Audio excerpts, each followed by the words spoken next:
So you visited my home not to pass on Bartholomew's message, but to ask me to find his essays? This was the first time I had heard of Hishiri visiting Ruflius's home. It was likely she had gone there to prepare for the grand role. Heartless summoned a ghost liner named Faker. That raises the question, where did he find the requisite formulas and information? Makiri Zolgin's essays are a powerful piece of evidence in that regard. Interesting, I see. I've also heard of the attack on Slur Street. While limited and fragmentary access is a staple of the Department of Spiritual Evocation, a ghost liner being summoned to its complete form with enough quality to enable the use of noble phantasms is a rare occurrence. Even if we take the clock tower's entire history into consideration, we must hear your opinion, Rufus. Yes, he's hooked now. Of course, that was also because Hishiri helped. With the introduction of a paper on ghost liners, the conversation became difficult for Ruflius to shut down. Even if he tried again, the other attendees were also interested. Light from the ancient dragon's magic circuits drifted sparsely down from the ceiling, settling on the backs of Ruflius's wrinkled hands. Such an essay does exist in our secret archives. Yes, the essay that told of the ritual where 7 heroic spirits fight to the death to win the Holy Grail, though I do not know this man named Heartless. Perhaps he was also drawn in by this fantasy, much like the previous Lord El-Melloi. Rather than discussing whether noble phantasms and ghost liners actually existed, they were only talking about the essay. While I analyzed that this was a good solution, I tried to hold back a burning question. Had Kenneth also read that essay? Ruflius was shifting the suspicion onto the previous Lord El-Melloi by suggesting that the deceased lord had leaked the information to Heartless. He just kept on getting more annoying. We're in the middle of a fight over here. My brother snapped back at me, nearly causing another cry to escape my mouth. How far along was he now? I wondered. I had prepared for the possibility that we would have to deliver the verdict while we investigated the identity of the culprit, but I had never considered the possibility of combat. Although, to be honest, it did cross my mind, but I had just forced myself to stop thinking about it and pray that it would never happen. But this was just the mess that we were in. No matter how difficult our predicament was to accept, it was the truth. We had to juggle a meeting, a battle, and an investigation at the same time. A task as dizzyingly complex as a carousel at maximum speed. Ruflius then turned, ensnaring me in his murky gaze. As that despicable puppeteer said, enough of the tedium. If you have something to say that is more valuable than the grand role, give us a conclusion. What do you mean when you say that Heartless's accomplice is at this meeting? I needed to prepare myself to throw away some cards. In the worst-case scenario, I might become lifelong enemies with half of the people in this room. In that case, what should I give up? If I do give something up, what should I give it up for? Right now, Heartless is preparing for a ritual in a corner of the ancient heart. Hearing this, Tuko smiled wryly. Hishiri coldly observed. MacDonnell and Inurai both looked intrigued. Ruflius miserable, and Olga Mary stiff-faced. Each reaction was unique. If Heartless's accomplice was really among them, they must have been quite the actor. One reaction stood out. He wants to use this labyrinth to create a god for mages. I did not miss Ashara's sharp inhale as I said this. Sorry, my focus was dragged over there for a moment. My mentor's faltering gaze returned to normal. He pressed his temples as if he was trying to suppress a headache, and turned to the battle happening in the air. Fuck! It isn't being operated from a distance. The chariot is being automatically steered. It's with a level of coordination he could never pull off. My mentor's voice, contained, unconcealed, fear. Faker won't be able to fight once the ritual to turn her into a divine spirit begins. That's why he prepared this trump card. Analytical. Only a mage from the age of the gods would be able to control Dragon's Auto and an automatic noble phantasm at the same time. I see. So, this is how magecraft was back then. Luvia's words were justified. It went without saying that noble phantasms and ancient dragons were special.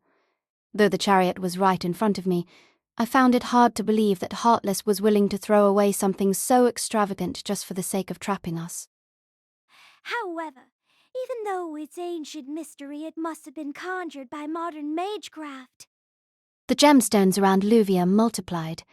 Soon, a swirling vortex surrounded her, made of countless catalysts she had prepared to conquer the labyrinth.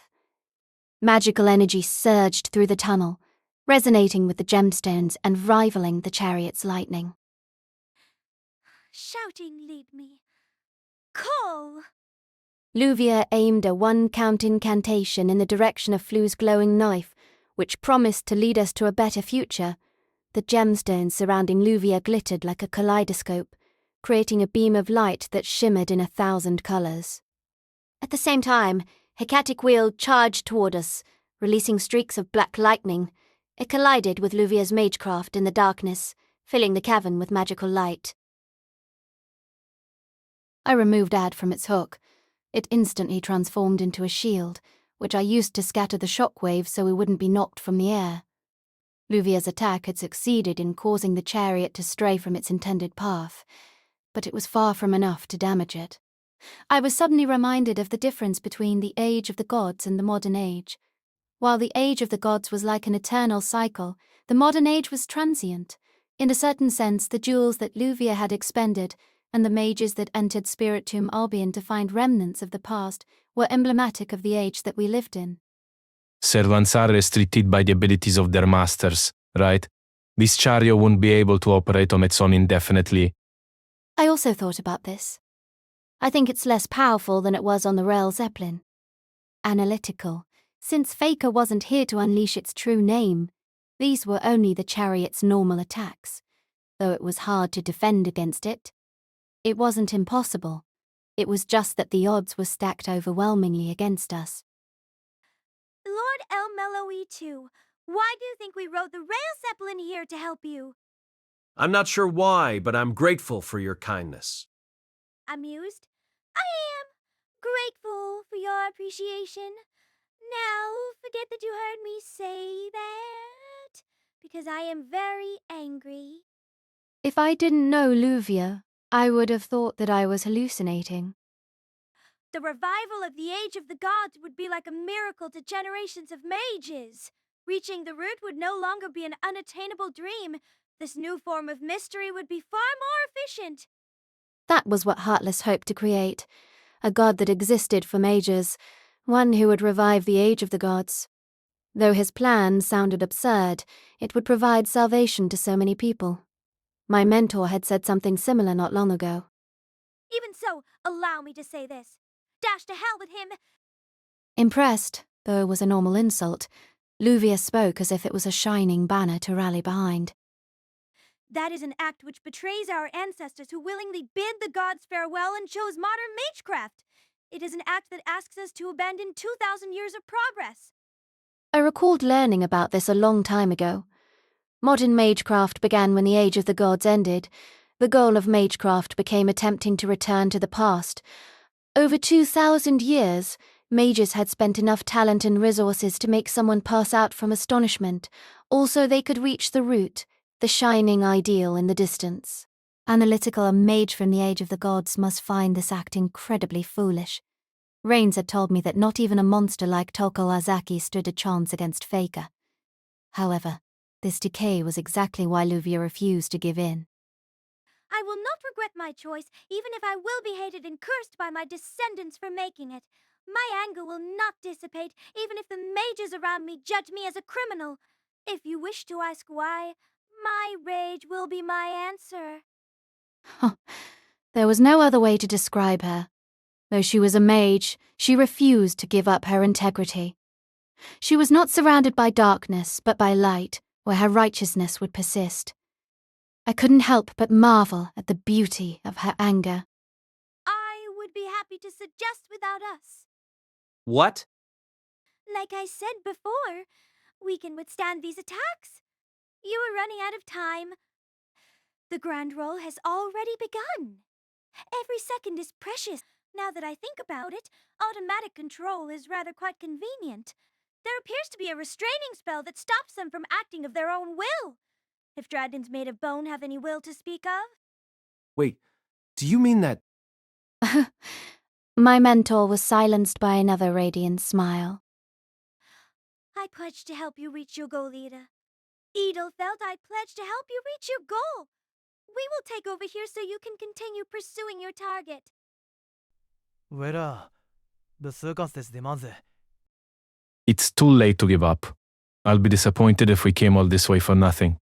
Shouting? I'll leave it to you then.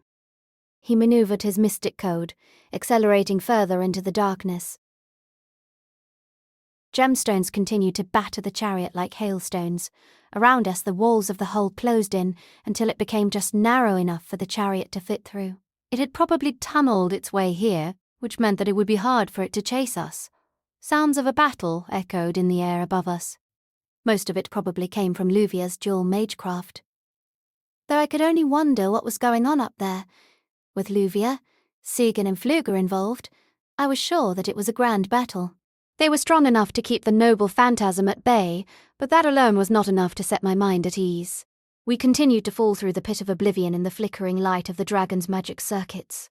My mentor called out to the attendees of the grand roll, resisting the force of the wind. Shouting and tell. Can you hear me, Rains? Chapter 4 Part 2 Hurry, brother. We might be in contact with Heartless soon. Now, it was rapidly increasing in speed like the cases in a pandemic. I could handle it now, but I got the feeling that things would get out of hand very quickly if I made a mistake. Once a stone started rolling down a hill, there was no way to stop it. We had to finish our plan before that happened. I took a deep breath. Analytical Heartless' goal was the creation of a god for mages. I had just given the attendees of the Grand Roll the gist of Heartless's plans to reach that goal. Most mages would probably think that I was joking. However mystical magecraft was, it still had its limits. Otherwise, the world today would still be governed by it. Any normal mage would dismiss this idea as absurd and insist that we return to discussing the subject of the Grand Roll. Of course, no one present at this meeting was a normal mage. Interesting. A god that exists only for mages. If he succeeds in creating it, we will not have to seek the root anymore. Isn't that a wonderful proposition? I had expected an answer like that from the head of the Democratic faction. If their goal was to have more mages climb to higher rungs of the ladder, the magecraft of the Age of the Gods was definitely a shortcut. Since he was a guide for other mages, it was no wonder that he affirmed of Heartless's plan. No. Came a voice accompanied by a strong will of refusal. This is no time to joke around. Are you suggesting that we abandon 2,000 years of history and bring back the Age of the Gods? Perhaps people would do that in some obscure place, like the Far East, but not here. In the clock tower, we cannot allow that to happen. Analytical was the same opinion that Luvia held, which my brother had communicated to me. One thought so out of pride, while the other was out of stubbornness, but they had arrived at the same conclusion. They rejected a chance for salvation so that they would not lose what they had been working on for 2,000 years. Yes, this was how mages are. It didn't matter that it made no sense, logically or politically. Anyone who could think in those terms wouldn't have chosen to walk down this path. It also made perfect sense for Ruflius to reject Heartless's plan as the head of the aristocratic faction. Questioning you, a Heartless's student, yes? Yes, I was indeed taught by him. Questioning then, answer me this. Did that foolish former department head truly complete such a formula? For a moment, Ashara held her breath. Ashara, I would like you to disclose your opinion from the perspective of a member of the Arcane Dissection Division. There was nothing to stop Ashara from only saying things that were beneficial for McDonald, and he wasn't even trying to hide it. Whatever. Regardless, Ashara began to speak after a few seconds. Analytical, you said that he summoned a ghost liner on the rail Zeppelin. He may also have read Makiri's essay and seen Amiya's magecraft. Then he used an unstable portal underneath Slur Street to sneak into Spiritum Albion. I had completely left out the part about Gray's hometown. We didn't have the luxury of playing each of our cards one by one as I observed the scene. Beside that, I had another reason for doing what I did. Analytical, I do not believe that it is impossible. If he has gathered mystery more valuable than a position as the head of a department, it is not unfathomable that he has created something over the course of 10 years. Though it would be an incredibly difficult formula, I believe that Dr. Heartless has enough talent and unusual ability to accomplish the feat. Do you mean the strange abilities he gained when he was spirited away by fairies? Not even a lord from a family as notoriously arrogant as the Ulaphises could ignore the significance of fairies.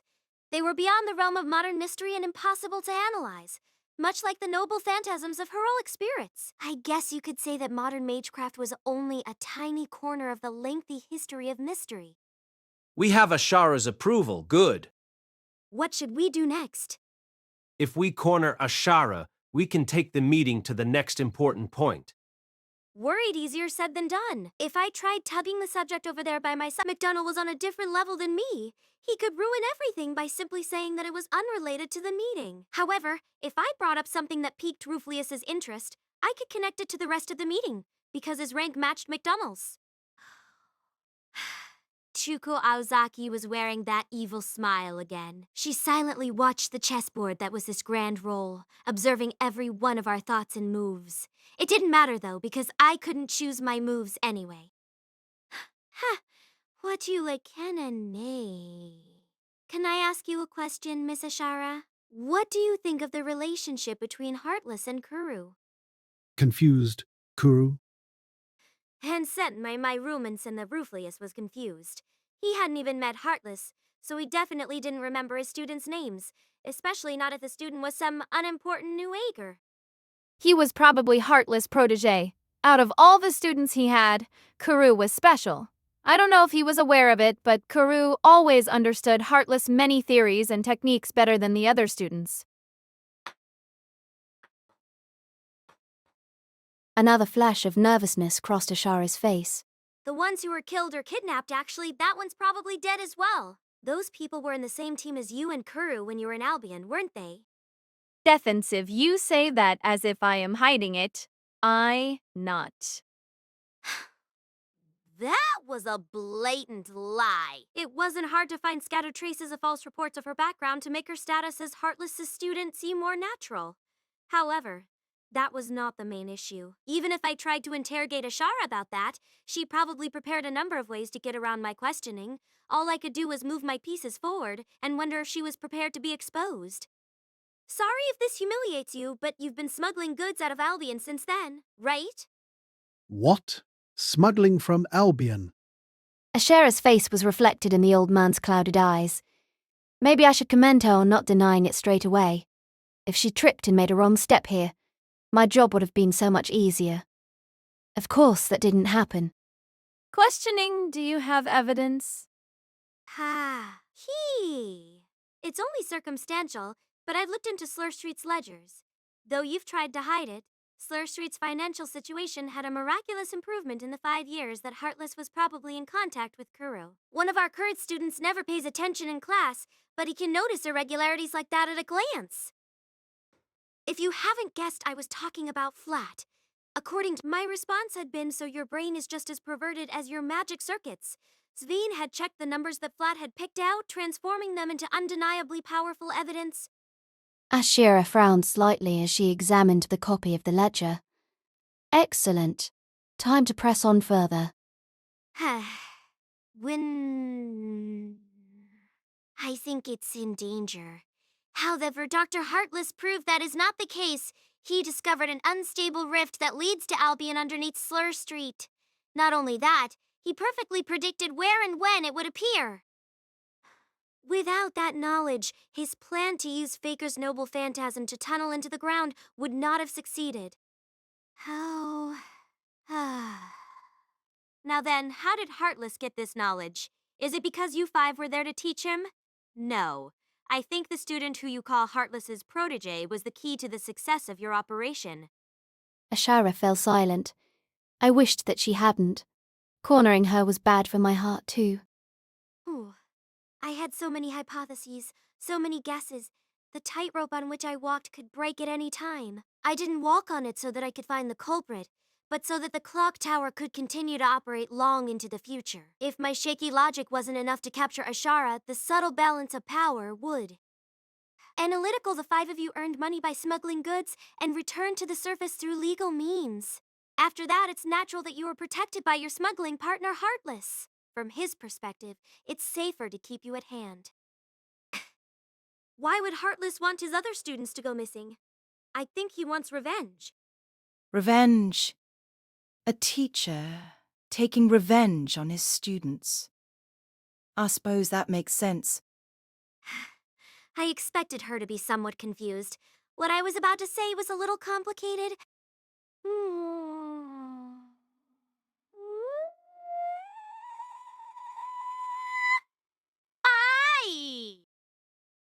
No! Howard. I don't have a choice. The evidence isn't complete, and it doesn't make much sense, but I have to get a confession from her. This was the key to my brother's theory. I had to confront her here, even if it meant that I would sound like a fool. Because 10 years ago, the four of you, excluding Koro, who was chosen as his protege, killed Dr. Heartless. What was that just then? Hearing my question, my mentor paled. He answered it as if he had expected this outcome, but did not welcome it. It's Raina's bet. Analytical, the mage craft that Seiden had cast was still in place. Though the others were cut off, I could perceive what was going on to a certain degree.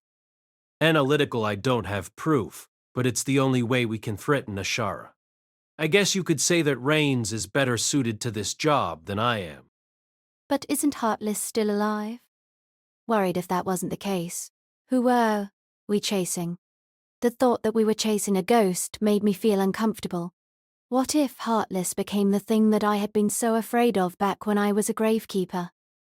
I have an answer of sorts, but at this stage of the grand roll we have no choice but to proceed like this. And now, we have to catch up to Heartless if we want more evidence. That I understood.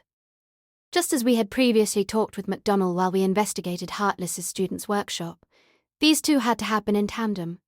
As the grand roll went on, our fate wandered through the vast labyrinth, drawn in by the gravity of heartless mystery like satellites. As we fell through the void, I felt my anxiety steadily fade away. It was as if I was riding on a roller coaster, or maybe a shooting star. There was nothing in the darkness but the two of us. I think we're going to be there soon. I agree. Though we were falling, we settled into a peaceful silence. Since we parted from Luvia and the others, I got the feeling that the trail of incidents that began at my hometown was finally coming to an end. Yes, hi, sorry to interrupt your thinking. Don't forget that I'm here as well. I couldn't help but smile at the sound of his voice. I'm glad you're here. I'd be troubled if you were gone. At this, the box was quiet for a moment. It troubles me when you're too honest, you know? Segmused, I smiled wryly at Ad's remark. I felt that after so long we had finally become a team as we plummeted closer to our destination. Once we get there, I can finally track down Heartless. My mentor said, taking out a golden coin from his pocket. That's the golden stater. It was the coin that Rains had picked up after the fight between Tuco and Faker. Thanks to it, my mentor had realized that Heartless planned on summoning Iskandar as a divine spirit. Confident this is directly connected to Faker and her ascension. If we follow the flow of magical energy, we can find them no matter how they try and hide. Aye, hey! It's finally time. I've been waiting for this moment. Aye, hey!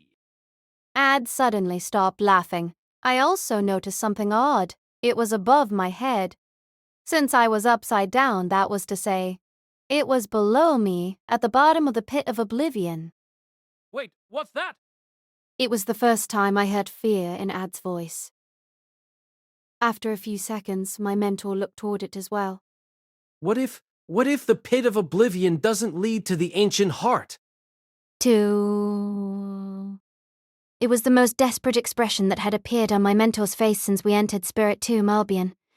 We couldn't see anything yet. The feeling alone was enough to send us into despair. I had never felt this powerless before, not even when I faced Faker, who was a mage from the age of the gods. What if this hole leads to the fairy realm, or somewhere close to it? What if the place that it leads to is more dangerous than the age of the gods? Soon we were able to catch a glimpse of it in the darkness. There was light at the bottom of the hole. To be more precise, there were 6 glowing eyes. That meant that there were 3 giant beasts waiting to devour us whole. Huh? Strange. We should have been getting closer and closer, but the monsters didn't get any larger. Is it because they're too big? If that was the case, each of the eyeballs would be tens of meters wide.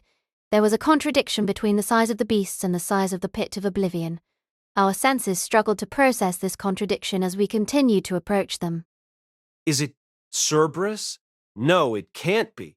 Is it a monster of the same origin? Depending on the situation, it might be... I felt my throat dry up as my mentor continued frantically guessing in a broken voice. It was as if my soul would dissipate if those eyes turned to look at me. That creature was more than just a phantasmal beast. It wasn't some creature that had evolved into a monster because of the strange qualities of Albion. The authority it had over its domain could not even be compared to modern magecraft. I remember dealing with something that made me feel a similar way. The thing that had been in Tuko Ozaki's briefcase, or perhaps her body. They were definitely different, but they both felt alien. The being sitting at the bottom of the pit was not something that a human could comprehend. In a sense, that beast was the ruler of Albion. Sir. Stop breathing! We can't let it notice us!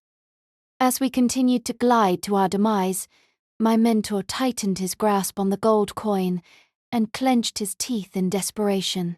Chapter 4, Part 3. Worried what's going on? I clenched my teeth as my brother fell silent again.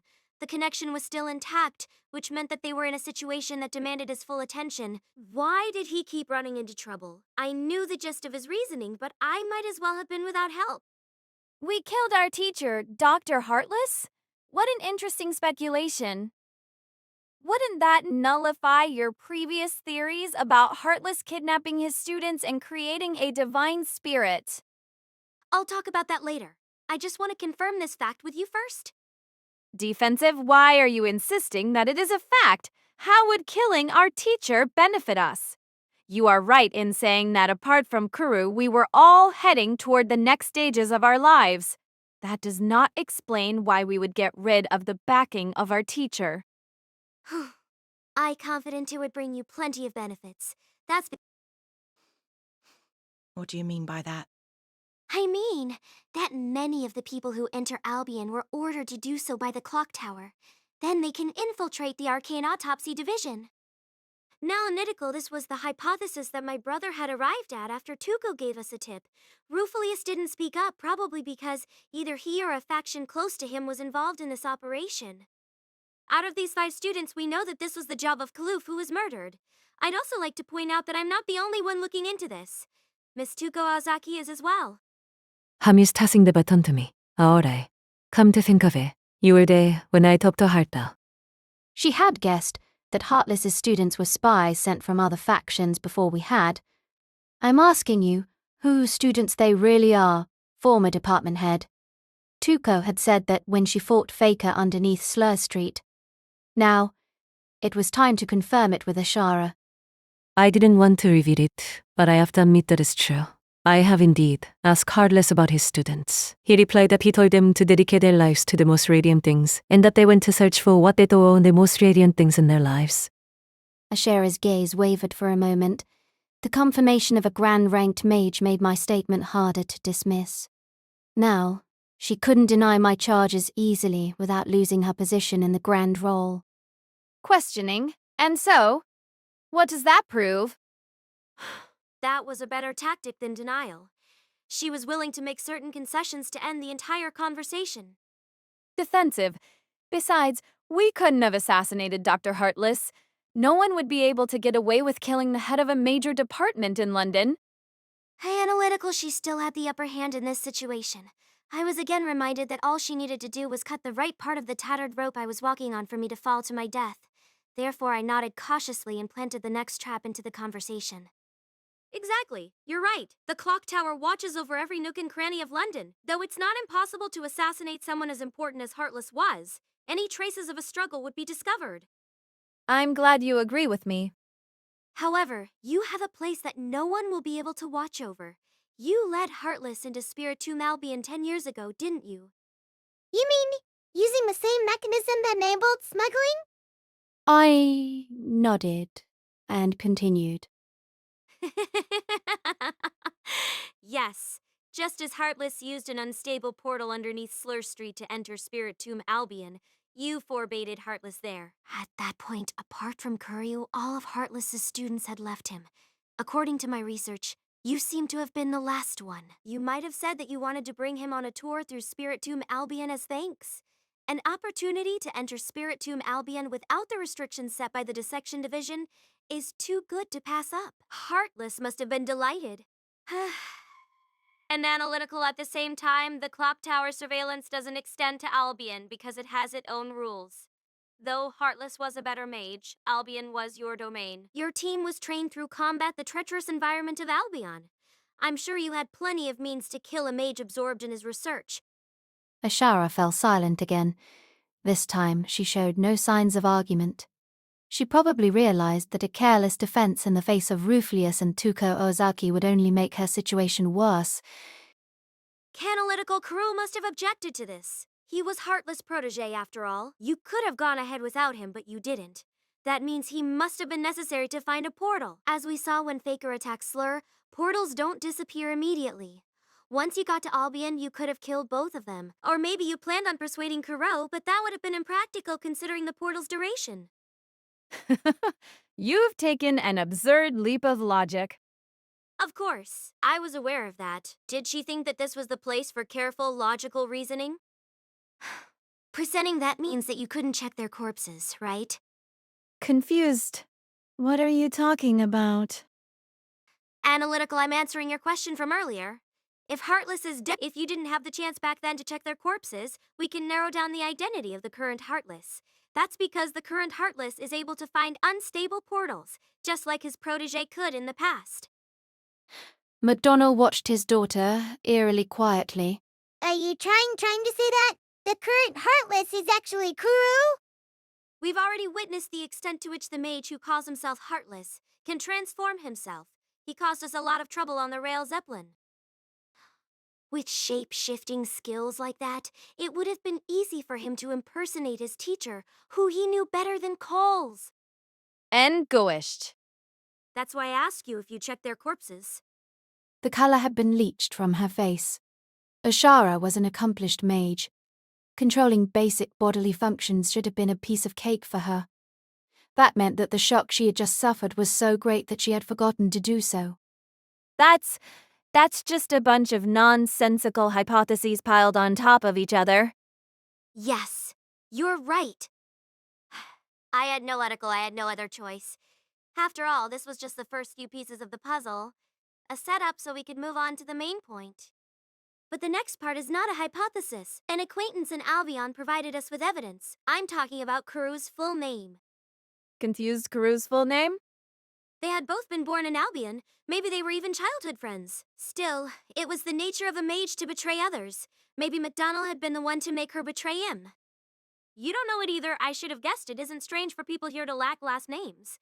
If you had known, there was a good chance that it could have been documented somehow. I had to thank Gareth for this final piece of information. It was the final silver bullet that I needed. You did not manage to kill Kuru, who opposed the murder of Heartless. Maybe he even pretended to be dead. We happen to know someone else who is good at that. I turned to look at the mage standing behind Tuko. Oh! Are you talking about me? Analytical, I didn't know what score to give her acting. It would have been convincing if she hadn't come to the grand role for this very reason. His full name is Kuru Adashino. No one spoke, probably because everyone realized the importance of that last name. Ashara stiffened, Olgamari swallowed, and MacDonald stroked his own neck. Ruflius sputtered a dry cough. Tuko's eyes sparkled in a way that reminded me of Inarai. Were in the the style of Eastern names Kuru Adashino. For some reason, finally arriving at this conclusion made me want to sigh.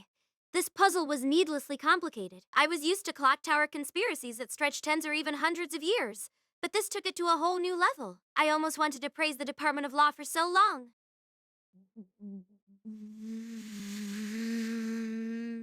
Analytical, this is the card you were hiding. Isn't it great? Told me that you were looking for your brother on the rail Zeppelin. You explained that, like you, Dr. Heartless was an adopted child of Norwich. Now I know that was a terrible excuse. Analytical Hishiri's explanation back then had been so simple because she had realized that the current Dr. Heartless was related to her by blood. Questioning. So, what do you... Hishiri smiled faintly, reminding me of a no mask from Eastern Theatre. Countless spirals of light illuminated the last command spell on Heartless' right hand, which was covering his face. So you ever still come? He suddenly said, looking to his feet. Several things had been placed there for the ritual. First, there was a living mystic coal that used to be the Mage Emir. Then there was a clock that was there to control it.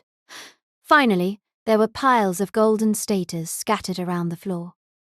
All of those coins were now shaking, probably because Lord El-Melloi II wanted to locate him using the coin that he had found. Analytical Heartless had noticed that the coin had been taken. If Lord El-Melloi II could use the coin to find a path, Heartless could do the same. These coins were his final trap, just in case Lord El-Melloi made it as far as he had. This is either my last and greatest obstruction to your plans, or the final trap that pushes me over the edge. He seemed exhausted, as if he was also experiencing every second of time as Faker was. Magical energy spread across the cavern of twisting light along with his voice. Good night, Lord El-Melloi II. We continued to glide silently, afraid to make the smallest noise. I tried to keep my use of magical energy at a minimum. The conclusion that had been reached in the grand roll was less impactful than a fairy tale in the face of the all-consuming darkness that slowly filled my heart. The name of the darkness was terror. In its face, I finally understood where we came from. We had been born from a dark, hopelessly empty void. The abyss that was darker than night was our cradle. I felt as if we had been released into the vacuum of space, except our souls was about to freeze instead of our bodies or minds. And yet, we had no choice but to continue gliding. I saw a couple of smaller tunnels on the side of the pit. One of them was probably connected to the heart. It was not sufficient to call my mentor's face pale anymore. He continued to stare at the golden coin in his hand, trying to stop himself from trembling. Some people may have called his demeanor pathetic, but for me, seeing him persevere was endlessly reassuring, like a fragment of a star in the midst of unsurmountable darkness. Just a little more. Neither of us had the courage to look down. From the perspective of the creature, we were probably no more than a few grains of sand. It lived in a completely different dimension from us. It was the embodiment of the world beyond the farthest reaches of Albion. Had people created the existence of the myth of the guard dog of hell because they could not forget about this beast? Though it wasn't very loud, its roar shook every loose rock on the walls of the pit of oblivion. I was sure that we would pass out if we had been any closer.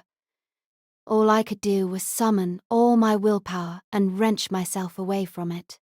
My mentor's gaze quivered as he clutched the coin in his hands. Urgent, Grey? He gestured to one of the tunnels. Suddenly, I saw hope again. But it only lasted an instant. One of the 6 eyes turned to us. Dash time ceased to exist.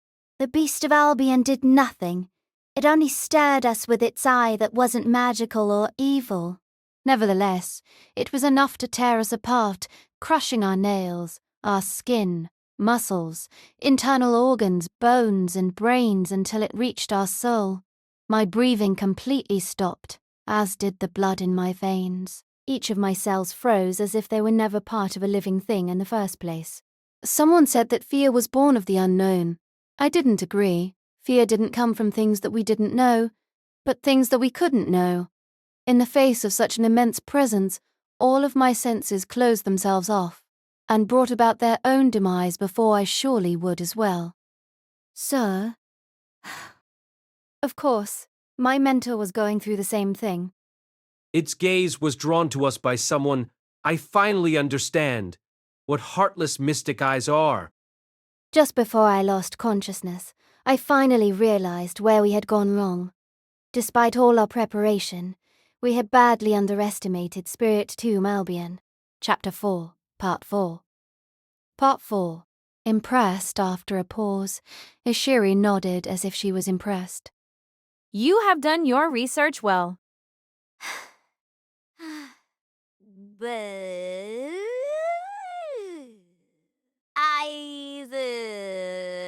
hunch that something was special about him. Sure enough, everything became clear after we found the last name of the person who was listed without one. He believed that detail had been deliberately hidden. I had come to a similar conclusion, just not in the same way as him. My brother's way of thinking was based on people rather than things. In this case, both Karu and Hishiri Adashino were suspicious. During the incident on the rail Zeppelin, you were too actively involved to be acting on behalf of the Department of Law like you claimed. You explained that you and Heartless were both adopted by Norwich, but he adopted a lot of children. I don't think that's enough to explain your obsession with Heartless. I mused. I didn't lie. I believed that there was a high possibility that he was my actual brother.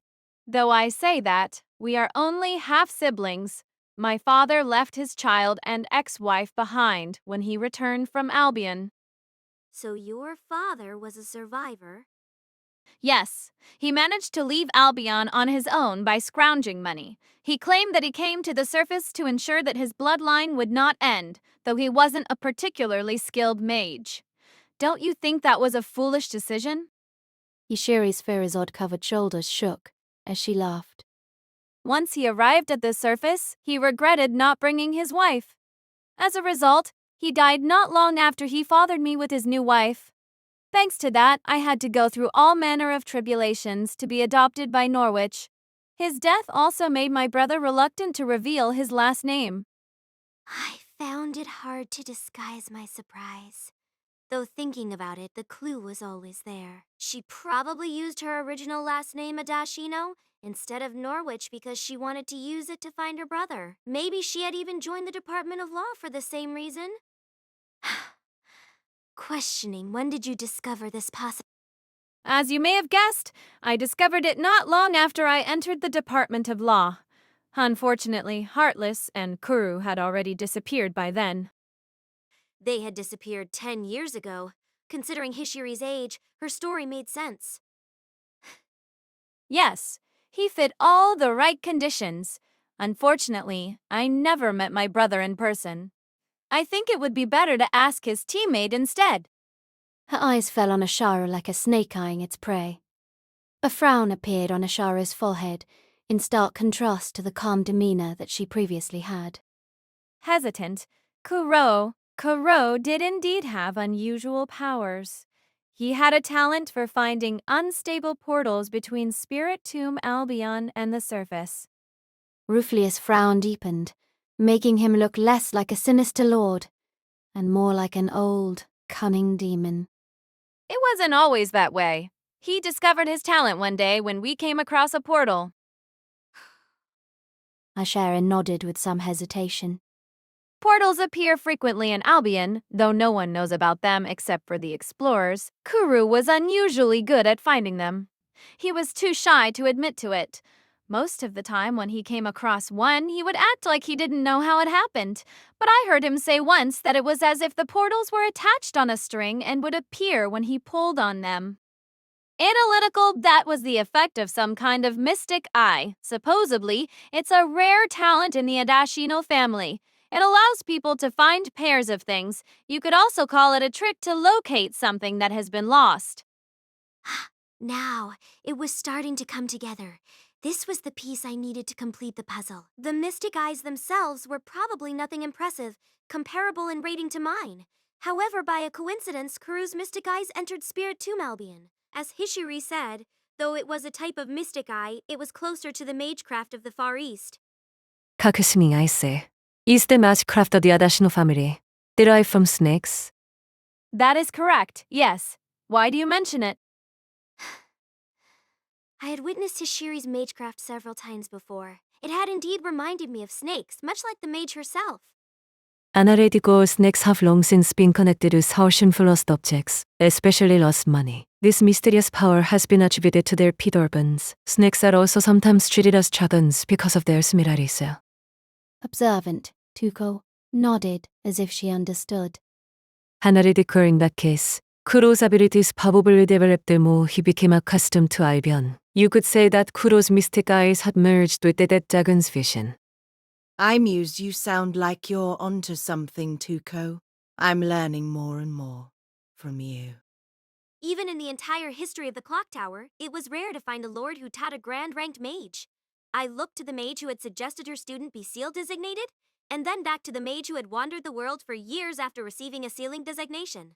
Thinking about it was pointless. There was no point in trying to compete with them in magecraft, let alone politics. I decided leave futile efforts like that to my brother when he returned. Ashiera spoke up just as I started thinking of something else. I'd like to point out a mistake Miss Rains made. What mistake? Worried, my heart leaped up and battered against my ribs. Was this it? Was the tightrope going to snap? What is it, Ashara? After a few seconds of hesitation, Ashara spoke again. She began by apologizing to MacDonald. My apologies, Father. This is about something that we did of our own accord. Miss Rains, you are right. We were in contact with the surface while we were in Albion. I had a terrible feeling about this. Why was she suddenly admitting it? After another pause, Ashera said exactly what I feared. However, 10 years ago we killed Kuru, not Heartless. It took me a second to process what she said. It was as if my opponent had struck a blow that ended the contest in a tie when I had expected to be pounded into the ground. Her statement had indeed invalidated our argument, but I could tell from her expression that she wasn't happy that she had to concede this step. Because there was a chance that Heartless would become too successful if we didn't step in, but it would cause too much chaos if two department heads died at the same time. Ashara's words made me lean back and gaze up at the ceiling. There was only one incident that she could be talking about. You mean, because the previous Lord El-Melloi died? Exactly. Analytical, of course she thought that way. The death of the previous Lord El-Melloi. That was to say my brother, Kenneth, caused a great uproar in the clock tower. The Melloi faction had forced the El-Melloi faction into the Department of Modern Magecraft so they could control two departments at once. Maybe I should commend Ashara for reaching the correct solution. In Analytical, if Heartless hadn't also gone missing then, it would have been much more natural for him to become the head of the Department of Mineralogy instead of the Melloi faction. I killing his right-hand man? Kuru? Ashera nodded with some hesitation. Yes. In that case, you got more than you bargained for. Not only did the disappearance of Kuru stop Heartless's career from advancing, but he also quit his position and disappeared. Worried it was a result that no one could have imagined. My heart still had I made a mistake. I wanted to discuss it with my brother, but he still hadn't replied. What was going on his end? Was there a flaw in my logic? Had I tripped on something at this critical moment without noticing? Questioning, is that all there is to this strange? I nodded with an emotion that I could only call sincerity. The words of the Lord who had been mostly silent up until now were like strikes of a gavel. Evidently my daughter has committed a crime. If she has deprived Dr. Heartless of his pupil, she must provide equal compensation. Even though the laws of the rest of the world didn't apply in the clock tower, killing a department head was a heinous crime. However, if the team only killed an unimportant student, Ashara would be sufficient payment. In a certain sense, the clock tower's justice system operated like that of the mafia. It was an eye for an eye and a tooth for a tooth. Questioning, what do you mean by equal payment, MacDonald? As I said, she is my daughter. So this is my fault. Even if it was her decision, I had a part to play. Since she is my daughter, I will take full responsibility. This, too, was an unexpected development. I could tell that both his mage's spirit and his love for his daughter were true. Though he was ruthless when he schemed against his opponents, he did not lack humanity, which only made him more terrifying. Lord El-Melloi II's case files, cast by our Tales Studio. Please subscribe to our channel if you enjoy listening. Unused responsibility, you say? What do you mean exactly? The El-Melloi faction is currently in charge of the department that Heartless presided over. Therefore, I will give them my votes in this grand role. What the? I had nothing I could say in response to that. His solution didn't make any sense in the world of normal people. Heartless wasn't compensated at all. Somehow, the death of Heartless's student could be repaid by compensating the faction that they belonged to. What the hell? Worried, why were we being hounded after we found the culprit? It made our situation more favorable, but the weight of the votes that had just been entrusted to me were overwhelming my brain. What about Heartless's? This time, it was Ruflius who spoke up. Do you not think that his accomplice is the fool who called his plan to create a divine spirit? A wonderful proposition. He said, not bothering to hide his animosity. By contrast, MacDonald only shrugged. I did say that is wonderful. I'm not sure if that is enough evidence.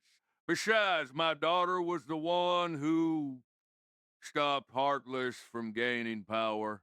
Furthermore, didn't you say that you don't care if one or two of Heartless's students died?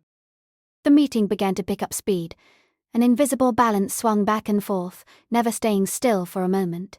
I needed to find the best solution in the midst of it all. I said to my brother, who still didn't respond.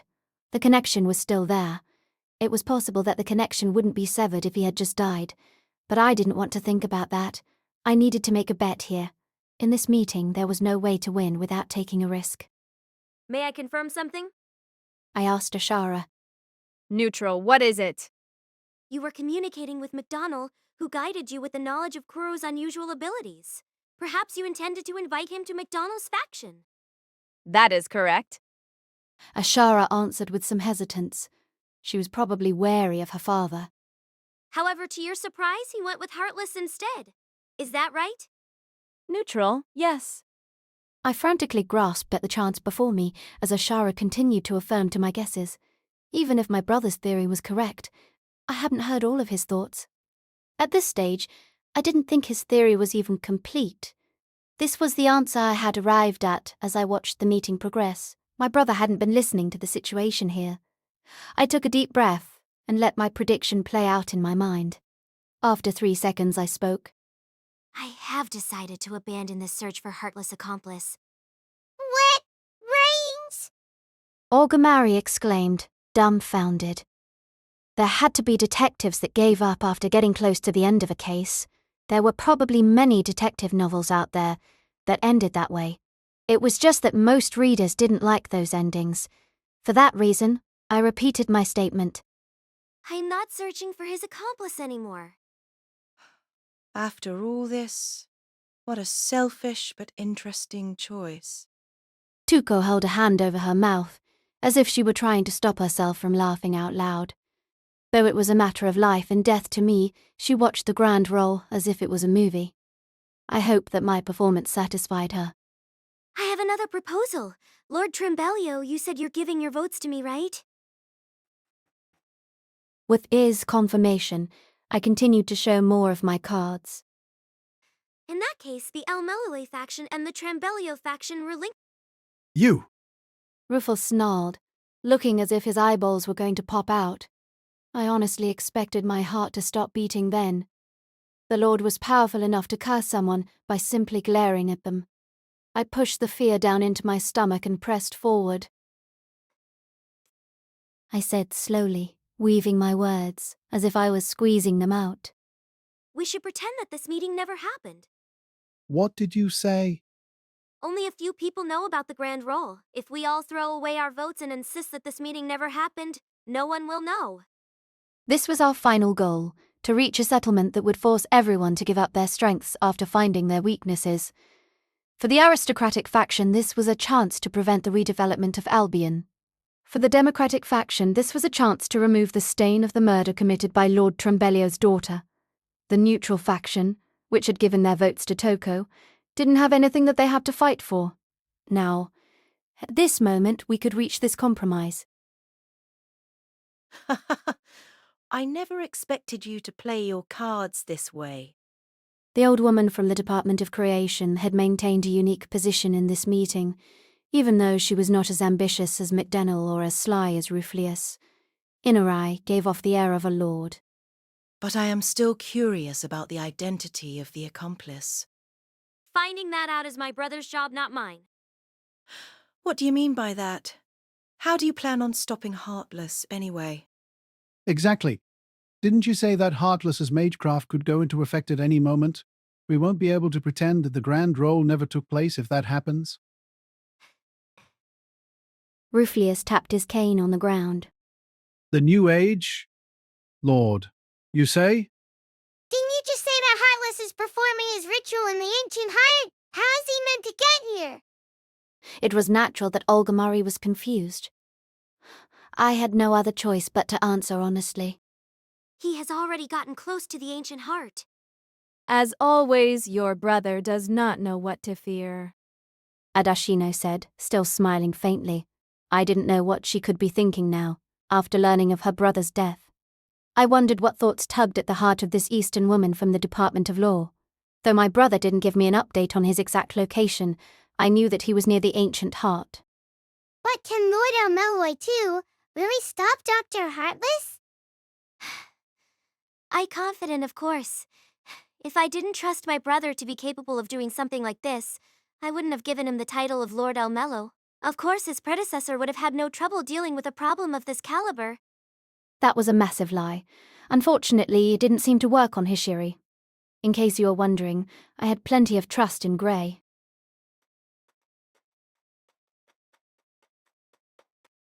An impressive use of sophistry.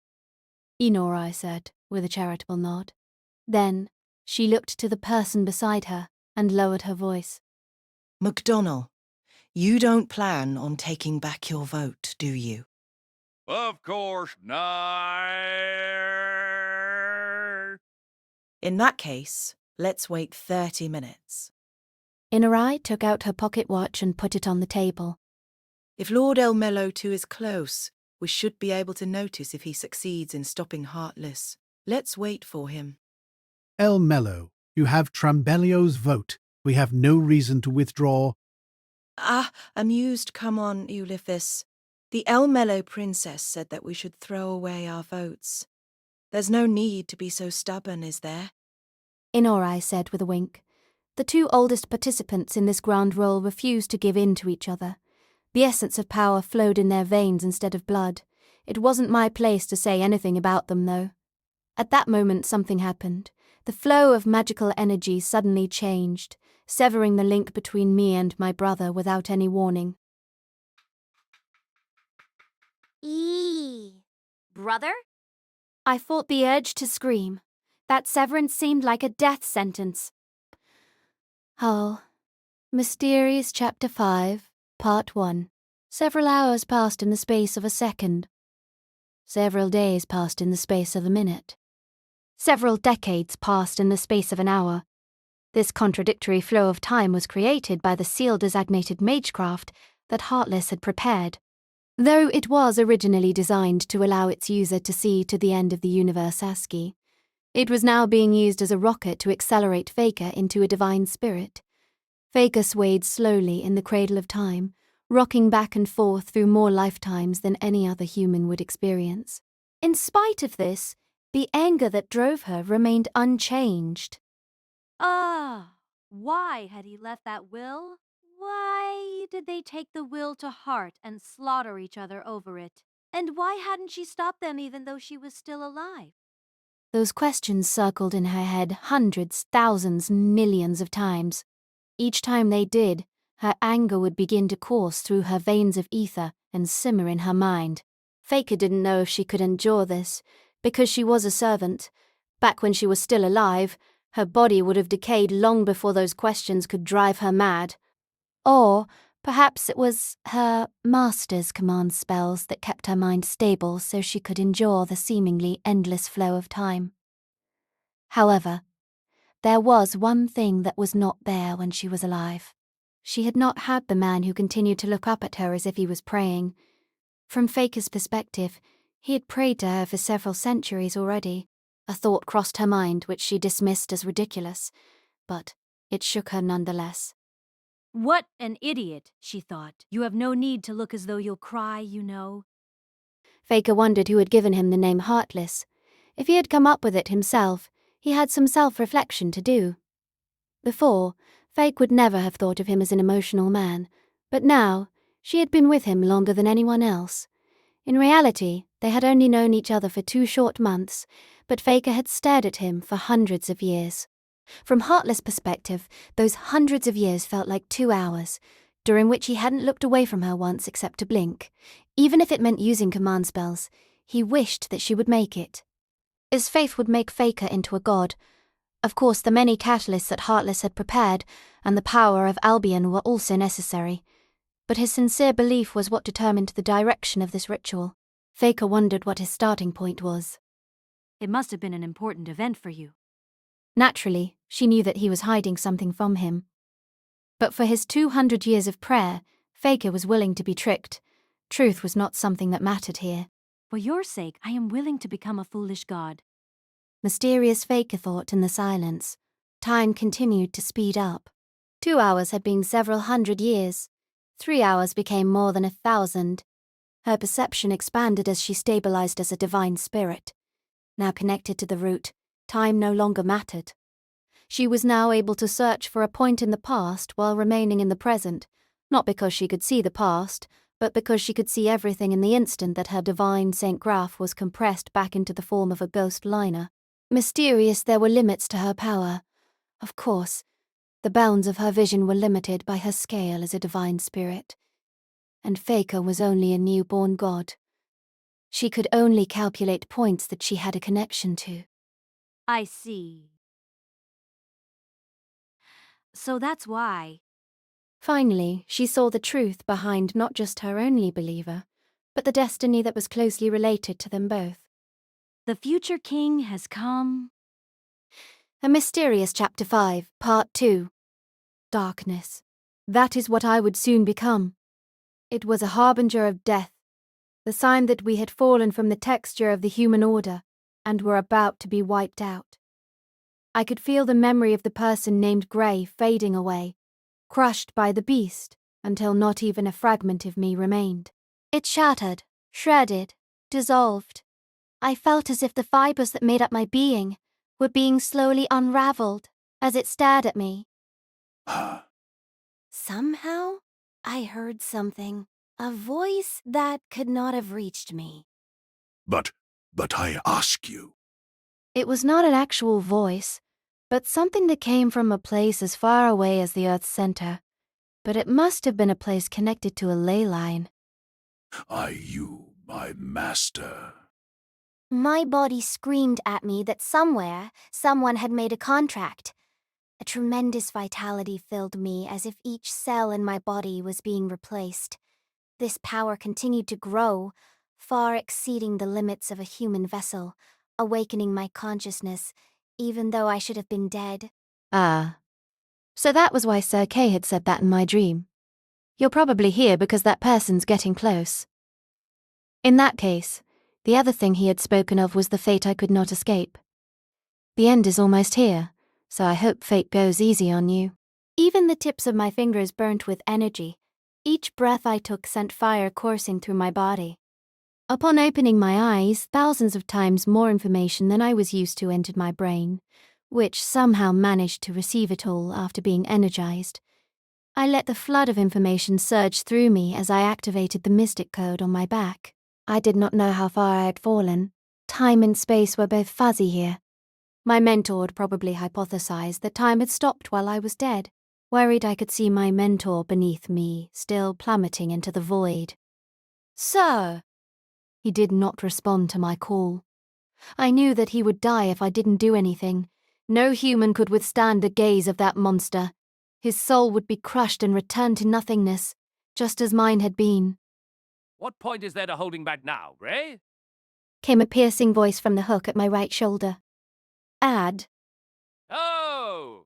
I'm sure you can seal it. I'm sure you can now. I didn't need to ask to know what he meant. More magical energy than I could imagine was propelling me, yet I was shuddering like a terrified fawn. Get a move on, Gray. But that means you'll... That doesn't matter. You've left your hometown. Time to be brave. The scolding of the box that used to be my only friend ignited something within me. I poured all my emotion into my right hand.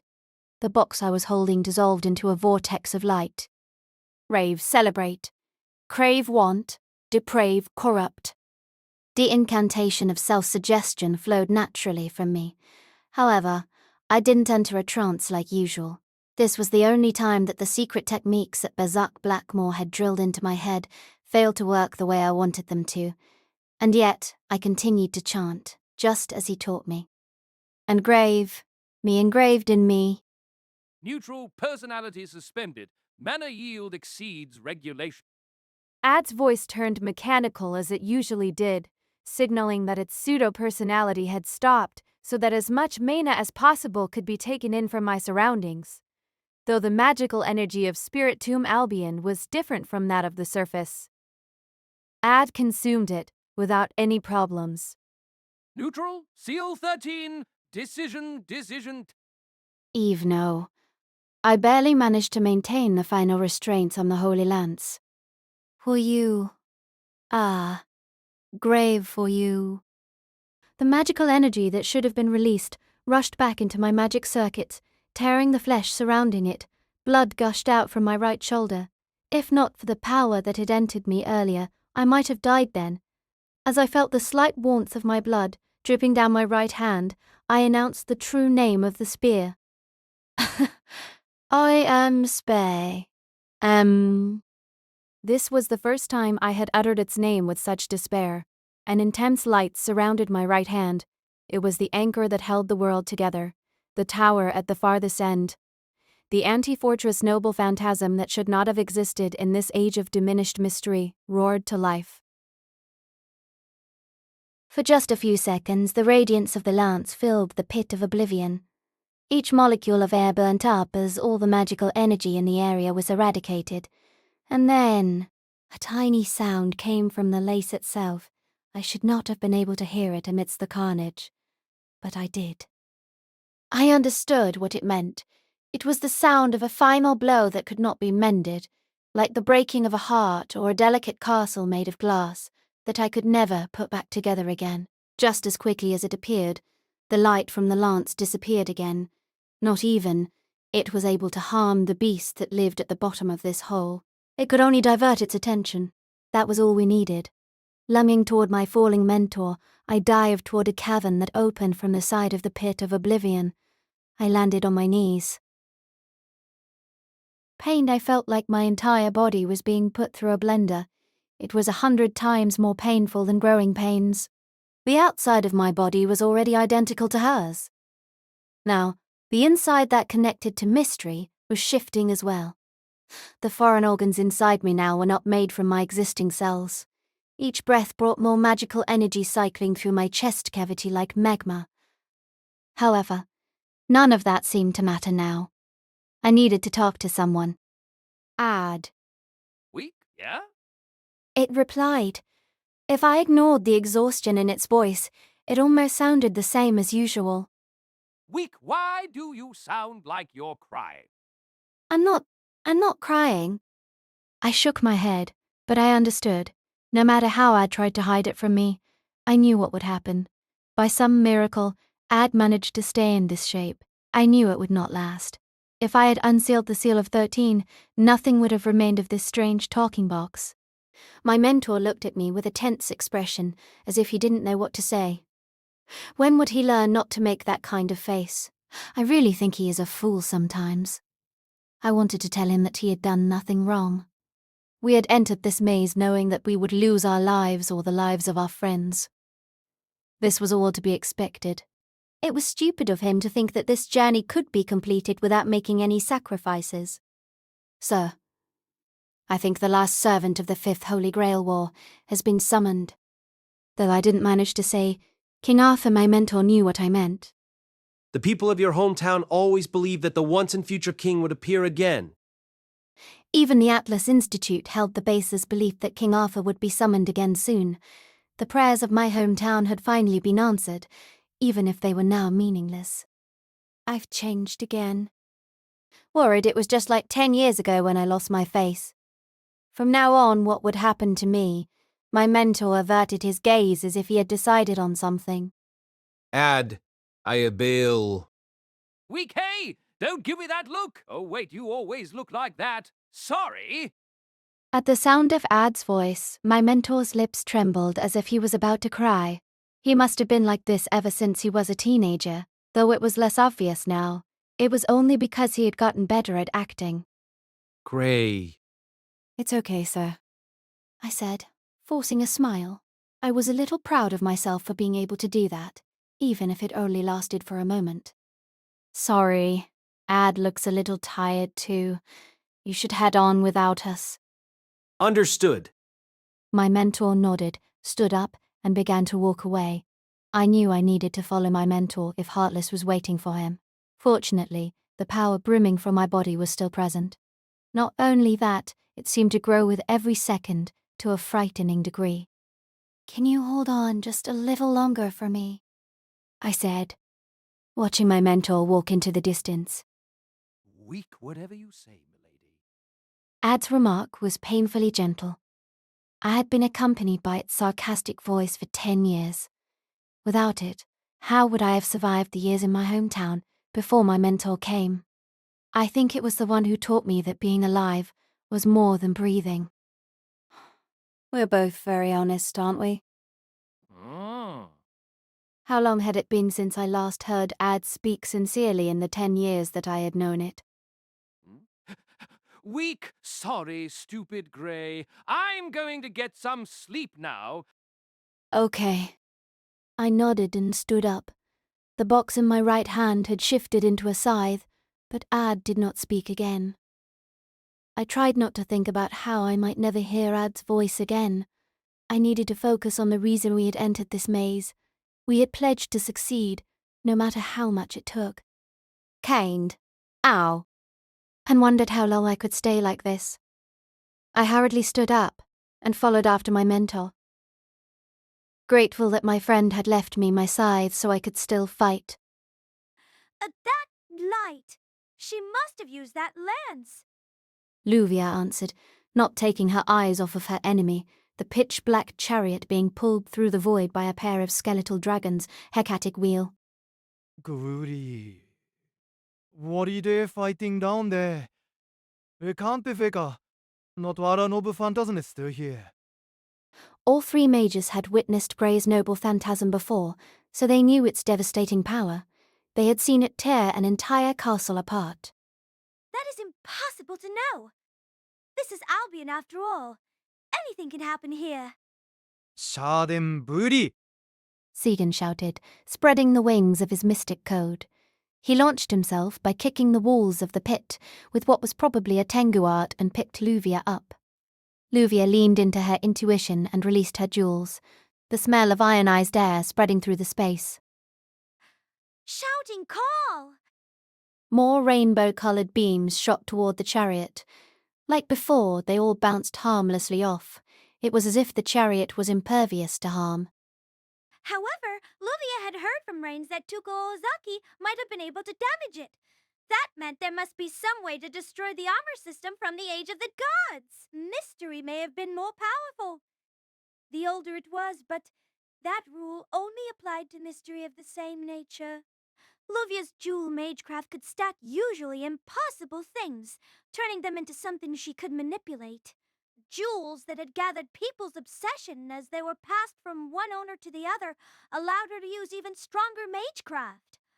Perhaps those would be able to harm the bone dragons, but they were still far from enough to defeat them.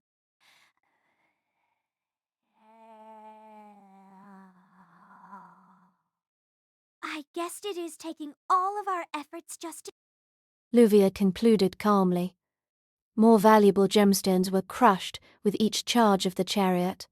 Even with Sagan and Flu's support, Luvia's reserves would not last forever. Worried.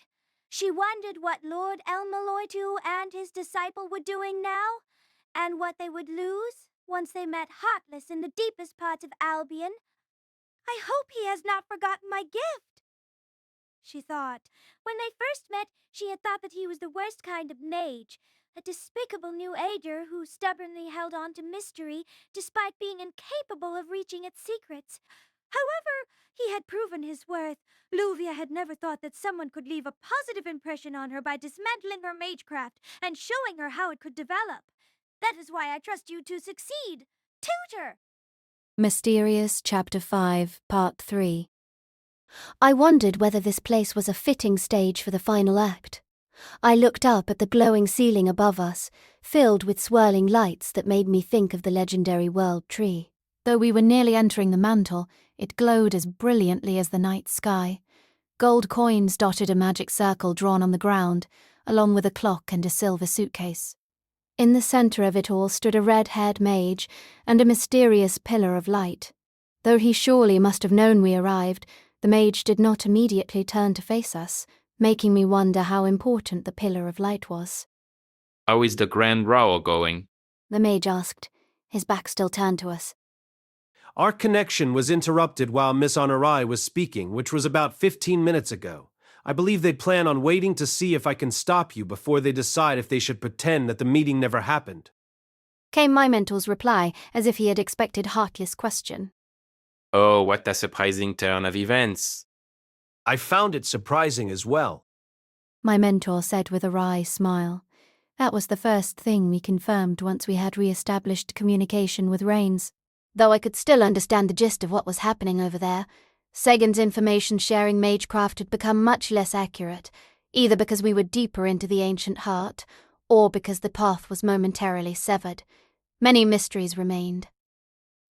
I did not ask my mentor about them, because I didn't think he would know either, until he spoke to Heartless. It seems a lot will come down to this 15 minutes, Lord El-Melloi II. As Heartless slowly turned, it suddenly struck me that this was only the second time I had faced him. He had pushed us around from the shadows for far longer than we had actually been in contact with him. What have you come here to do? Do you want to stop me? Firm, of course. Heartless tilted his head as if he found my mentor's answer curious. Why? You should already know my motive of creating a god for Mage. Not only that, the god I am creating is Divine Spirit Iskandar. There should be no reason for you to stop me. I think I came to confirm it with my own eyes. My mentor said without a hint of hesitation, as if he had prepared for this exchange on the way here. I see. For some reason, I had always suspected that the creature would not have been enough to stop you. Simply thinking of that monster made me shudder. Rongomaniat had only managed to make it look away. Even now, with unprecedented power flowing through me because of the summoning of King Arthur, I could not think of a way to fight it. You were eaten by that creature 10 years ago. Heartless did not respond. Actually, it wasn't 10, but 30 years ago, wasn't it? So you've guessed that much already? The red-haired mage said with a somewhat troubled look. I nearly gasped. That expression reminded me so much of my mentor. Why did I feel like these people were so similar? What does that mean? You'll understand soon enough. I have something else I want to confirm. Your spell has already started operating automatically, hasn't it? Yes. At this stage, it will continue even if I die. Haha. You probably know that I spent all my reserves on this. To get this far, Faker has had to use her noble phantasm over and over again, said Heartless, looking at the silver suitcase. My mentor looked to it as well. Did you use that suitcase to carry the seal-designated mage and the holders of the mystic eyes that you kept in storage? Oh? Heartless said with a raised eyebrow. I stared at my mentor with increasing confusion. On the rail Zeppelin, you said that you stored the entire heads of people with mystic eyes. This, I remember. Heartless had used the technique of removing people's heads without killing them, and taking information from their mystic eyes while he was researching the Fourth Holy Grail War. Mystic eyes generate magical energy. They are almost like external magic circuits, which is why they are precious regardless of their abilities. Heartless burnt them as fuel for Faker and his magecraft. Does that mean? I blurted out. That meant that there used to be mystic eyes in that suitcase. No, there used to be living, human heads. Had Heartless tossed them all into a furnace to open a path through Albion? Did he use them to fuel the greater magic formula in order to create Divine Spirit Iskandar? My mentor continued without mentioning the cruelty of Heartless' actions. There are less than 14 minutes left. If it's all right with you, I'd like to see if my guess is correct. Go ahead. Worried Heartless urged. Their conversation reminded me of a student and a teacher who were meeting each other for the first time in years. I couldn't help but feel uneasy. My mentor was in uncharted territory. After all, maybe he shouldn't have come here. At first, I theorized that you weren't actually Dr. Heartless, but Kuru, Heartless's missing student. Rhiners had also said this during the Grand Roll. The meeting had revolved around this theory momentarily, before Ashara overturned it by admitting to the murder of Kuru, not Heartless. That must mean that you think differently now. Yes. I always thought something was wrong with that theory. When you worked behind the scenes, you acted with too much skill to be Kuru. The same goes for this ritual. It had to have been created by the former head of the Department of Modern Magecraft himself, not a student that only studied under him for a few years. I'm sure you already know Kuru's true identity by now. You mean his full name, Kuro Adashino? I've already confirmed that with Hishiri Adashino. Though the Adashino family's magecraft is unique, it is nowhere close to the advanced techniques of a department head. Kuro Adashino. That name had probably been the most surprising revelation during the Grand Roll. I had never expected Hishiri's older brother to be one of Heartless' students. With that as a premise, my mentor changed the subject. Dr. Heartless, we've already spoken to Dr. Guro, the doctor who saved you many years ago. For a moment, Heartless seemed shocked by my mentor's words. Resigned? I should have expected you to track him down. A friend of mine told me about him. I wondered how much weight was packed in the word friend. My mentor was talking about the last video that Atram Galliaster had left us. The first time we met Atram, he had left an awful impression, to say the least. His ever-present arrogance made him a natural enemy of my mentor. And yet, he had left us something after his death. Dedicate your life to the most radiant thing. You told Dr. Guro that, right? Yes, quite so. The doctor also told us about something strange. He contracted a mysterious illness while he sheltered you. Oh, right, he did say that, I thought. While I had almost forgotten about it, my mentor had linked it to a theory. I heard that you healed him with a touch. Unease flickered across Heartless' face for the first time. Catching this as well, my mentor immediately followed up with more questions. You gained those abilities when you were spirited away by fairies, right? My mentor's words seemed to shake the air. There are records of your special abilities, but no one in the clock tower knows exactly what they are. Maybe Mr. Norwich learned of it when he adopted you, but nothing can persuade him to speak against his adoptive children. Yes, Mr. Norwich is that kind of person. Heartless affirmed with a nod. Despite their differences, it seemed both Heartless and my mentor greatly admired the character of the person the Department of Modern Magecraft was named after. Right now, though, I cared more about Heartless' abilities. So what exactly happened on the Rail Zeppelin? Heartless had used the powers he acquired from fairies to summon the Child of Einish to block the tracks of the Rail Zeppelin. I don't have an imaginary number attribute, but I can do similar things, which I exchanged my heart for. He had said something along those lines. It's exactly as he said. Though children who are spirited away are usually given both blessings and curses, Heartless was only given a curse. The doctor told me that no instrument could locate your heart. There must be some kind of alternate space in its place created with imaginary number magecraft, which resembles a portal. That's why I feel like I will die every time I use it. Don't you find it unfair for someone called Heartless to have to experience the pain of having his heart split open? What's more, I don't think the doctor lost his sight. I think it was stolen from him. Stolen? My mentor smiled softly at my question.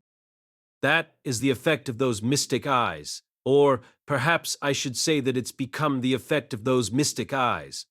I missed something critical on the rail Zeppelin. Gray, do you remember what Olga Mary's servant said back then? You mean the woman with mystic eyes of precognition who was killed? Yes. She said that rainbow-ranked mystic eyes would appear in the auction, right? For a moment, I forgot how to breathe. If I recalled correctly, Rainbow was the highest rank of mystic eyes, but the best mystic eyes sold in the auction were Karabo's mystic eyes of transience, which were jewel-ranked. Confused. But Trisha said that she could only see the most likely future, right? Yes, she had probably said that. That was why she had gotten jewel-ranked mystic eyes mixed up with rainbow-ranked ones. That was probably it. Initially, I also thought that was the explanation. But we were tricked. You must find this strange as well, Heartless. Heartless remained silent, so my mentor chose this as a point to attack from. We have already established that you have preserved the entire heads of mystic eye holders. So? Heartless said, turning to look at the silver suitcase again. The fact that you kept their entire heads is the key. Back on the rail Zeppelin, I thought that you wanted to ask the holder about the information they obtained through their mystic eyes. But you don't need to. You have a much faster means than that. A shiver ran down my spine. Did my mentor have to continue? Did he have to reveal the truth, which I could scarcely imagine? What if you have mystic eyes that can usurp the vision of others? He said, steepling his fingers as his words landed like knives. That explained why Heartless cured the doctor's vision with a touch. Was that what his mystic eyes truly were? For simplicity's sake, let's call them the mystic eyes of usurpation for now. They can usurp the vision of anything next to them, even rainbow-ranked mystic eyes. That's why the beast noticed our insignificant presence. You usurped its vision. You?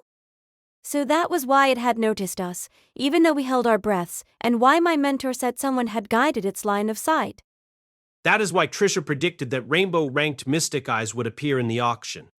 It's easy to become confused by predictions that appear unconsciously. Her mystic eyes didn't use logical reasoning to construct theories, so Trisha couldn't differentiate between someone with rainbow-ranked mystic eyes and someone with mystic eyes that could usurp the vision of rainbow-ranked mystic eyes. Good grief. I can't hide anything from you, can I? Heartless said with a smile that all but confirmed my mentor was correct. You didn't use them on the rail Zeppelin. Is that because you have trouble controlling them?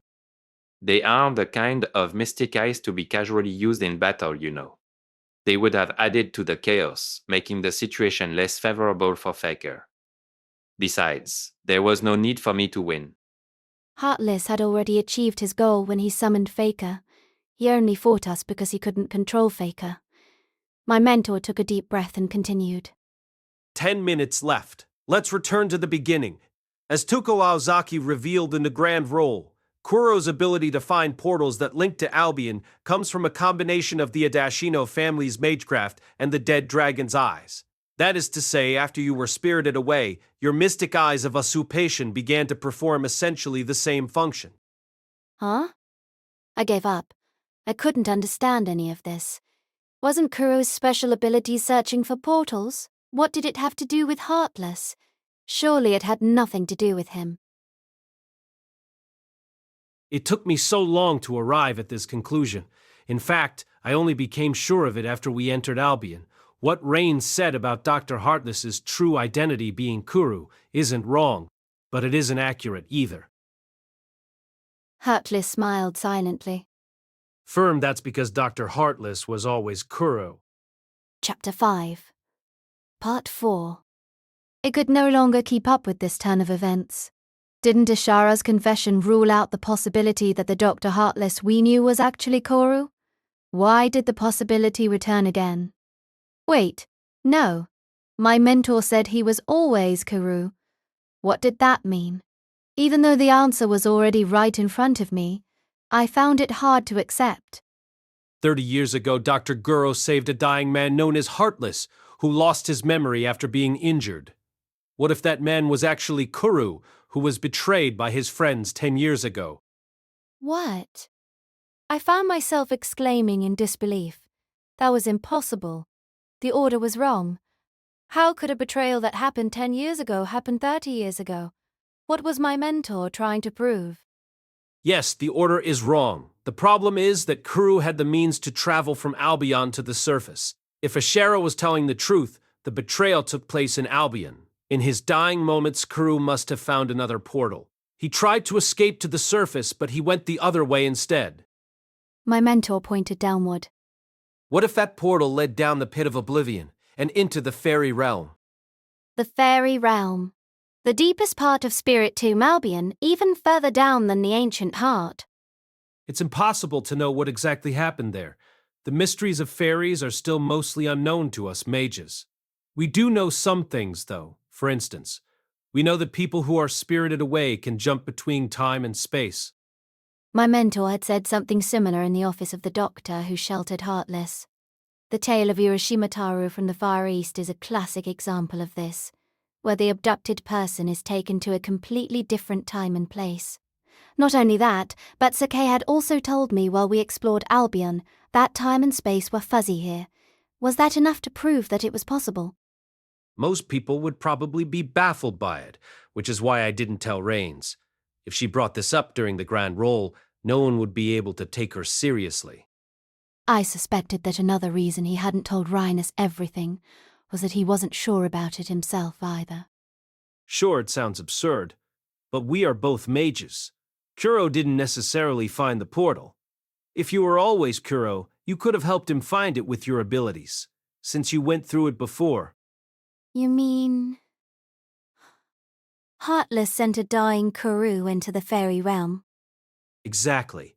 10 years ago, after he was eaten by the monster, Kuru was spirited away and traveled 20 years into the past. I can't guess how exactly being spirited away changed you. When did you retrieve your lost memories? Was it when you assumed the name Heartless? Was it when you met your past self, Kuru? Or was it when you were betrayed and Kuru was almost killed? I was stunned. On the surface, it resembled the incident in my hometown. Logos React, one of the 7 superweapons of the Altars Institute, had created a reenactment of the past and sent me and my mentor into it. But this was different. Although this was a remote corner of a labyrinth filled with unknowable secrets, this was the real world, not a virtual one. Was it even possible? Even if it was, what about time paradoxes? Said Dr. Heartless, who was Kuru Adashino. Like a circle set into place long ago, the parts of an equation were sliding into place. Time travel falls under the realm of magic. Though our magecraft cannot reach it, it still exists as a form of mystery. After all, some of the 5 magics have similar effects. We also witnessed Logos react in Gray's hometown. But wasn't that just a reenactment of the past? Heartless asked, voicing the same question I had. Yes, it was nothing more than that, but it helped me realize the possibility. When I read your essay in the reenactment, I saw that you were researching several spells besides the one about Divine Spiritus Kandar. Unfortunately, I only realized their significance after I entered the labyrinth. I see. But I abandoned those ideas a long time ago. In theory, it should be possible to travel back in time by observing the past through reverse summoning, though reshifting is a more appropriate term. However, to stabilize this kind of time travel, I would need the full support of the Atlas Institute and the secret of a prestigious family that has produced many lords, at the very least. Ha ha ha, that alone is already impossible. On top of that, I would have to win a Holy Grail war to find enough money to finance the facilities and experiments required. Even then, only a limited number of people are naturally endowed with the qualities that allow them to go back in time. Every word he uttered would probably be stunning to a true mage, but my mentor merely took a small breath. Good. I was afraid you were just going to call me delusional. You must know the identity of my accomplice by now. If you mean the one in the grand roll, it's Inurai, isn't it? It's just a simple process of elimination. Since MacDonald's daughter killed Heartless's student, I don't imagine MacDonald would ally with you. Lord Eliphas is a steadfast member of the aristocratic faction, so he would never agree to help bring back the Age of the Gods. I hesitated for a while between Olgamari and Inurai, but surely the Lord himself would appear if you joined hands with the Department of Astromancy. Ms. Inurai doesn't have any complicated ideology. She only supported you because it would benefit her. Gaining power is like breathing to her. I'm sure she weaves schemes without any malice. Leonore has always been like that, after all. Even now, she is still urging the Department of Modern Magecraft to switch sides and join the Democratic faction. However, Miss Inurai does not care if you succeed. Either way, she has full control over the situation. As for MacDonald, he probably suspects that you have been working with Inurai. MacDonald also knows, I parroted. My mentor nodded. That's why Rain stopped looking for the culprit. Since we already know the culprit's identity, cutting off her retreat would only needlessly antagonize her. At worst, it would damage our reputation because we tricked MacDonald, but that is easily repairable. It's a natural decision to make when dealing with lords. Exactly how many layers of speculation and intrigue shrouded that meeting? Even with his explanation, I couldn't understand half of what was going on. Heartless looked up, and then closed his eyes. The dome above us showered his face with light. You are not a detective. Your role is not to convict someone of a crime. All you do is dissect cases out of necessity. That was why he did not reveal the culprit or seek justice. All he did was dissect the case, as if he were taking the gears from a clockwork machine, rendering the core of his beloved mystery meaningless. Ye amused? So, what do you think is my whodunit? Heartless asked, somewhat mischievously. This was the same strange duality I had seen in him the first time we met. Maybe it was because he was both Kuru and heartless. By traveling through time, you were able to watch over Albion and the clock tower from both the student's perspective of Kuru and the teacher's perspective of Heartless, which means that you were betrayed by your students and friends twice. And the lesson you learned from that experience was that it doesn't matter how many times they betrayed you. Amused en excellent answer. I did nothing wrong. Ashara, Gesell, Jorek, and Kaluf did nothing wrong. Either. Those were the names of Kuru's former teammates, the mages who had betrayed and attempted to kill him. Apart from Ashera, Kuru Heartless had taken revenge on all of them. We were a wonderful team back then. Ashara was my childhood friend. Gesell was a reliable alchemist who could use potions. Jorek and Kaluf filled in for what I lacked, acting as reliable fighters and woodmakers. All of them were also my beloved students.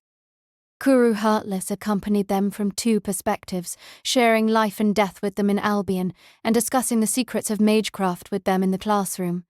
They had accompanied him and ultimately betrayed him.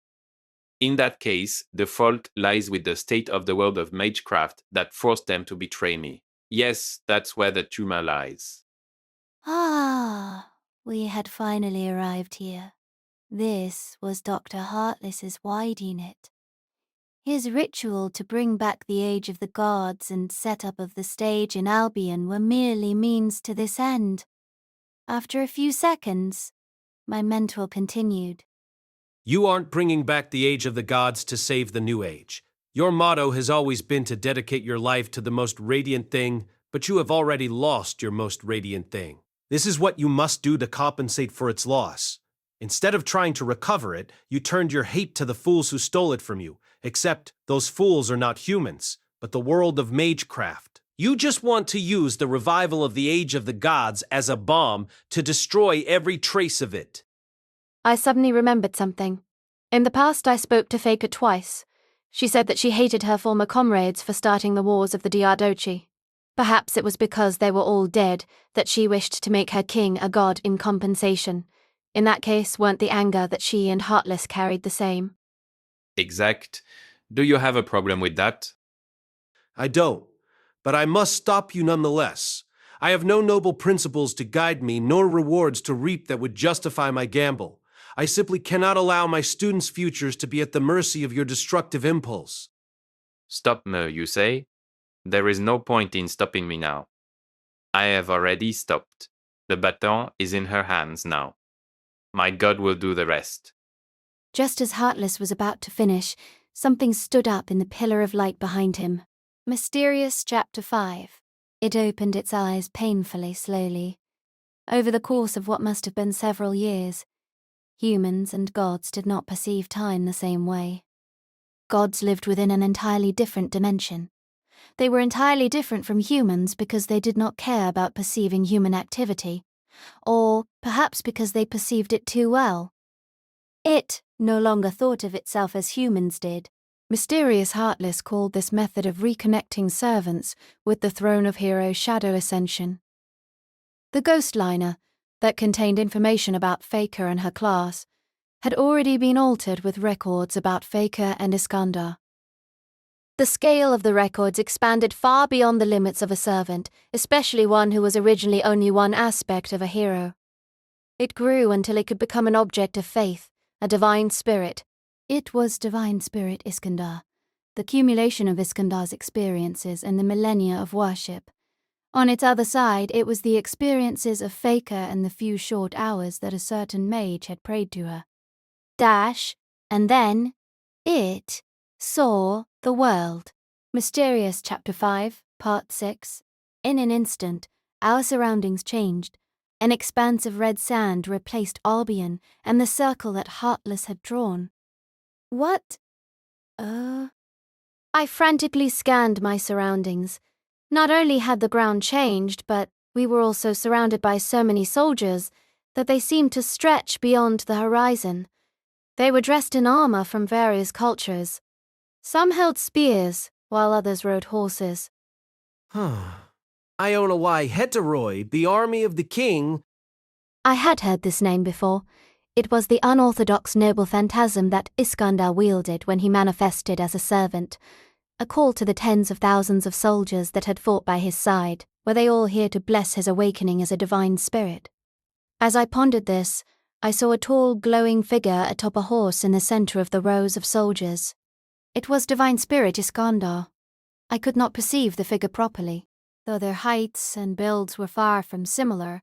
Looking at him reminded me both of Faker and the stories I had been told of Iskandar. Even though I was now infinitely close to a servant because of the summoning of King Arthur, I could not look straight at that being.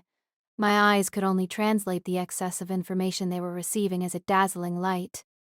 So this is what a divine spirit is like. Exclaimed Heartless in a voice filled with unconcealed glee. Just as he had wished, the magecraft of the Age of the Gods had returned. Thus, the world ruled over by the Clock Tower's aristocratic faction had come to an end. After a moment, my mentor spoke. In a Holy Grail war, masters are the core of servants. No matter how strong the servant is, their magical energy will rapidly deplete if they lose their master. Does this also apply to divine spirits? Anus, do you want to know whether divine spirit Iskandar will disappear if you kill me? That's a foolish question coming from you. No, it will not. I have already given many new azures on the surface golden coins. They will not agree with you. All Mage with golden status are linked with pathways similar to the bond between a servant and a master. Naturally, they can also act as generators. So that means I am also one of divine spirit Iskandar's masters. My mentor said, clenching his coin and biting his lip. No. In fact, I'm finally relieved. My mentor casually dusted off his suit. He then turned to the divine spirit. What are you gonna do now, Ryder? My mentor said, striding towards the glowing Iskandar. He has no memory of fighting alongside you in the Fourth Holy Grail War. Iskandar, the heroic spirit, and Iskandar, the divine spirit, are nothing more than two beings that share the same source. Gods do not care about your sentiments. I wondered if my mentor heard Heartless.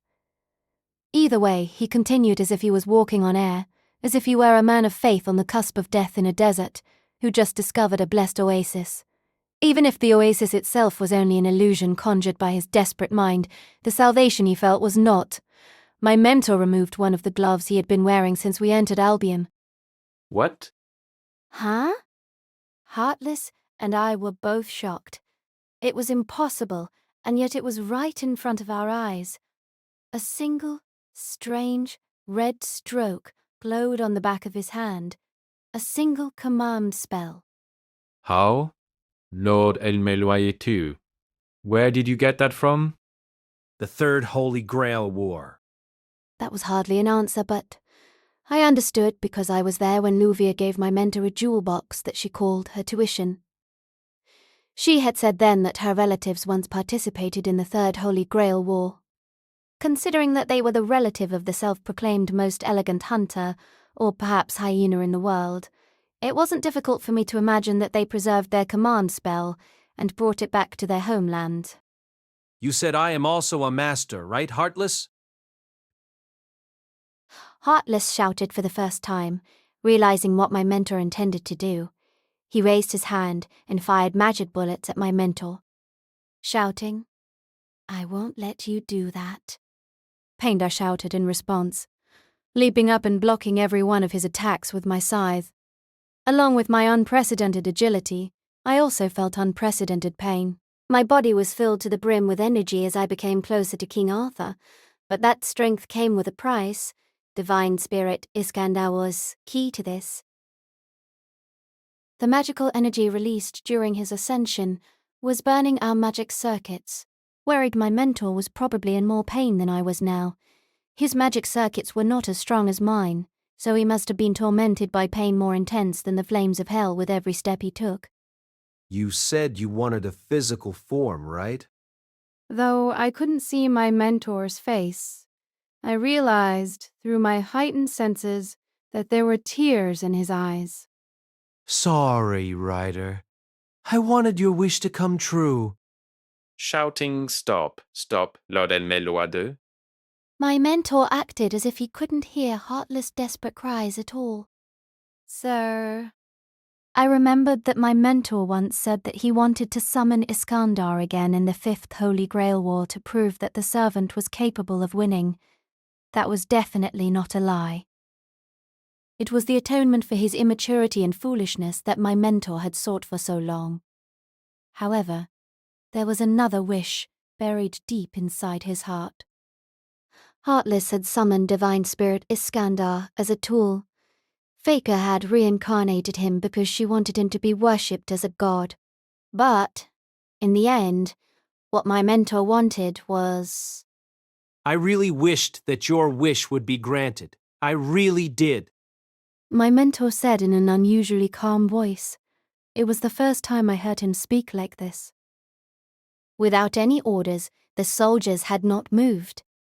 Divine Spirit Iskandar also stood completely still, just as he had been when he was first summoned.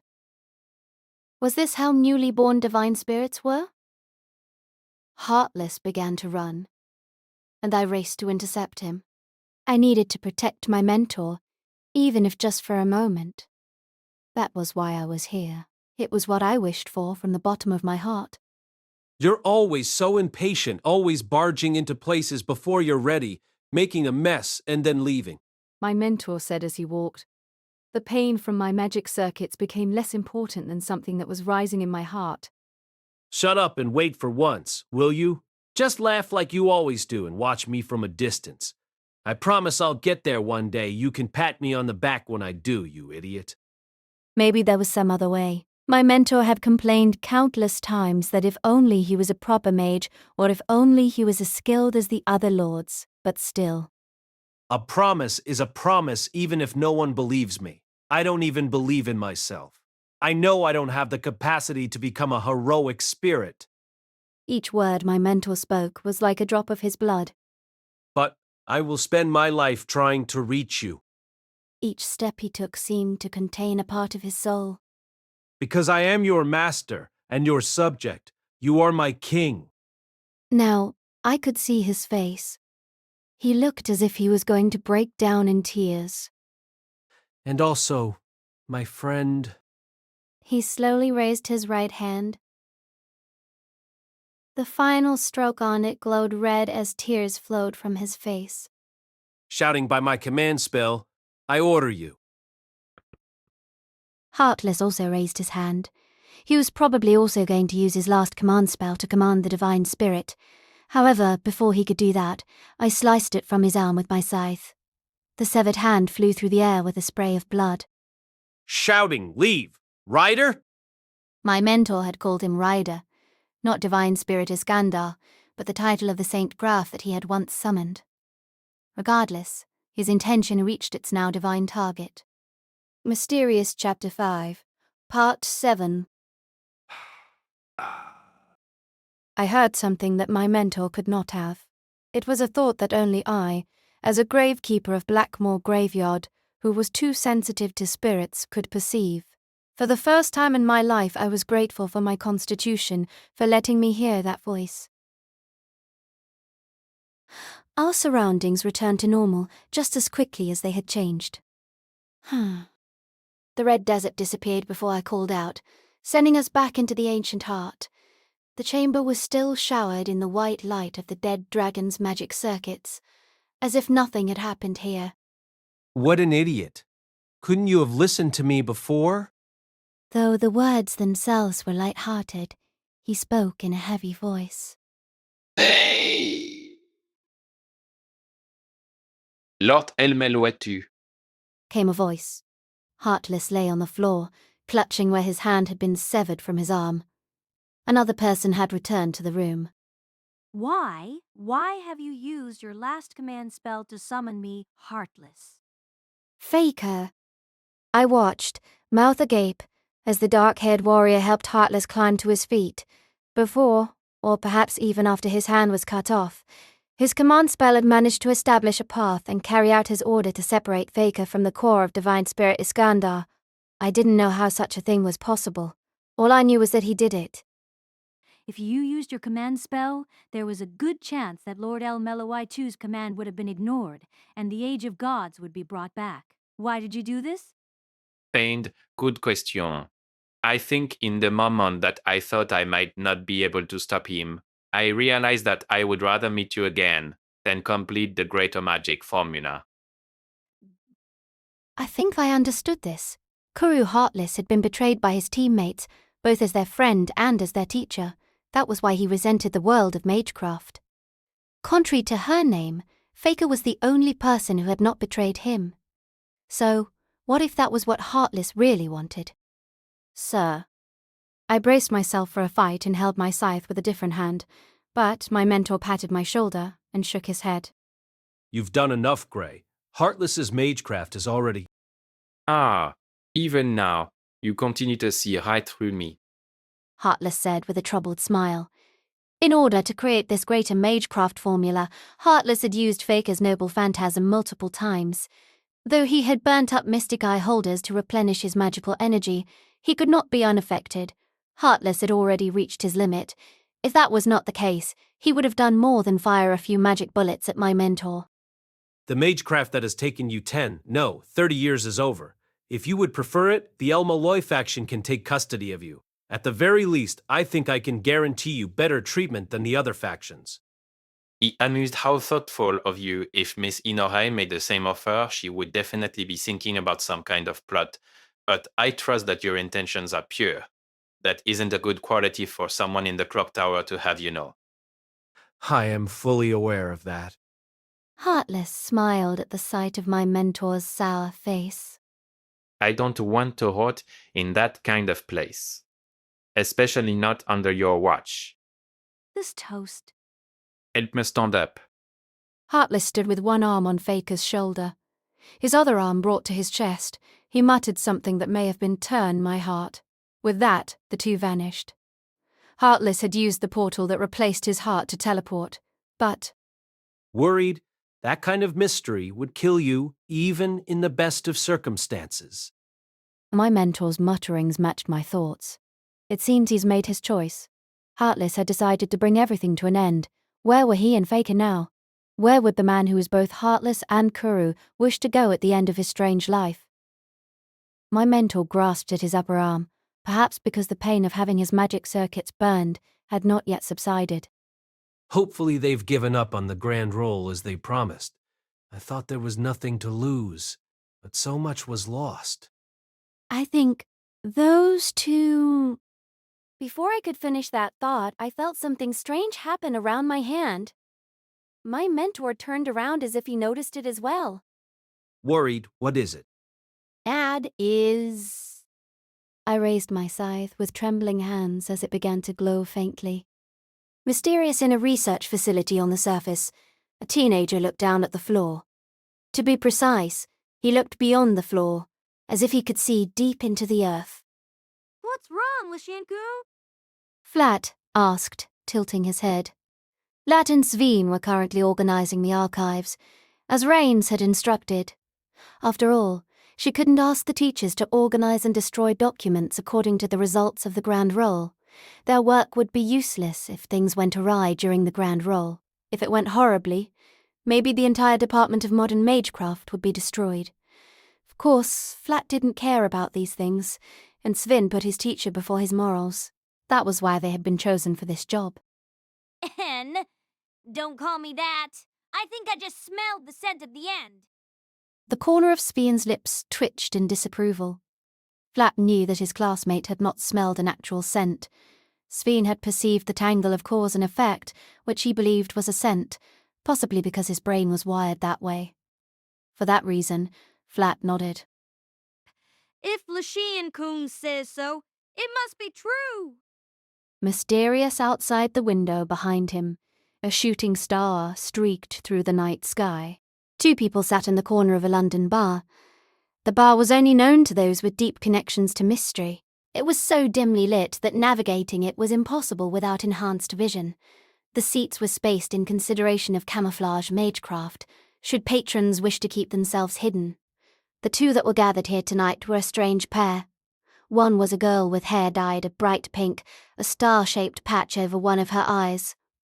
The other was a silver-haired man with a violin case at his feet. They were Vet L. Lehrman and Melvin Wines. Ah, the grand roll should be over by now, shouldn't it? It's about time. Melvin replied with a glass of wine in his hand. There was a blood-stained handkerchief on the corner of the table, indicating that he had vomited blood as usual. I'm sure you know something about the situation in the Democratic faction. After all, you're from a branch of the Trembellio family. I intend to collect as little information as possible this time around. At Melvin's reply, Yvette peered deeply at him, as though looking into his heart. Amused? Is that so? You don't accidentally betray your friend? Of course! I am a man of deep friendship, after all. I don't think people of deep friendship accidentally betray their friends, but sure, whatever you say, you only invited me here because you wouldn't mind if you betrayed me, would you? Understood. I'm used, precisely. You'd also betray me at any time, right? Where Mage is. Obviously. For residents of the clock tower, this was a normal way of thinking, so Yvette was no longer ashamed of herself. This was why she took such great interest in people like Lord El-Melloi II and Grey, those weird heretics who thought so differently. I spoke with Grey on a snowy night before Christmas. I couldn't help but be a bit mean to her and let slip that Waver hadn't chosen to become Lord El-Melloi II of his own will. Oh, and I also told her that he only does what Rains asks of him because she took the Velvet family's mediocre magic crest as insurance. How did she take that? She didn't say anything. All she said was that Waver would remain her mentor, even if he were to stop being Lord El-Melloi II. that the same went for all his other students. What an idiot!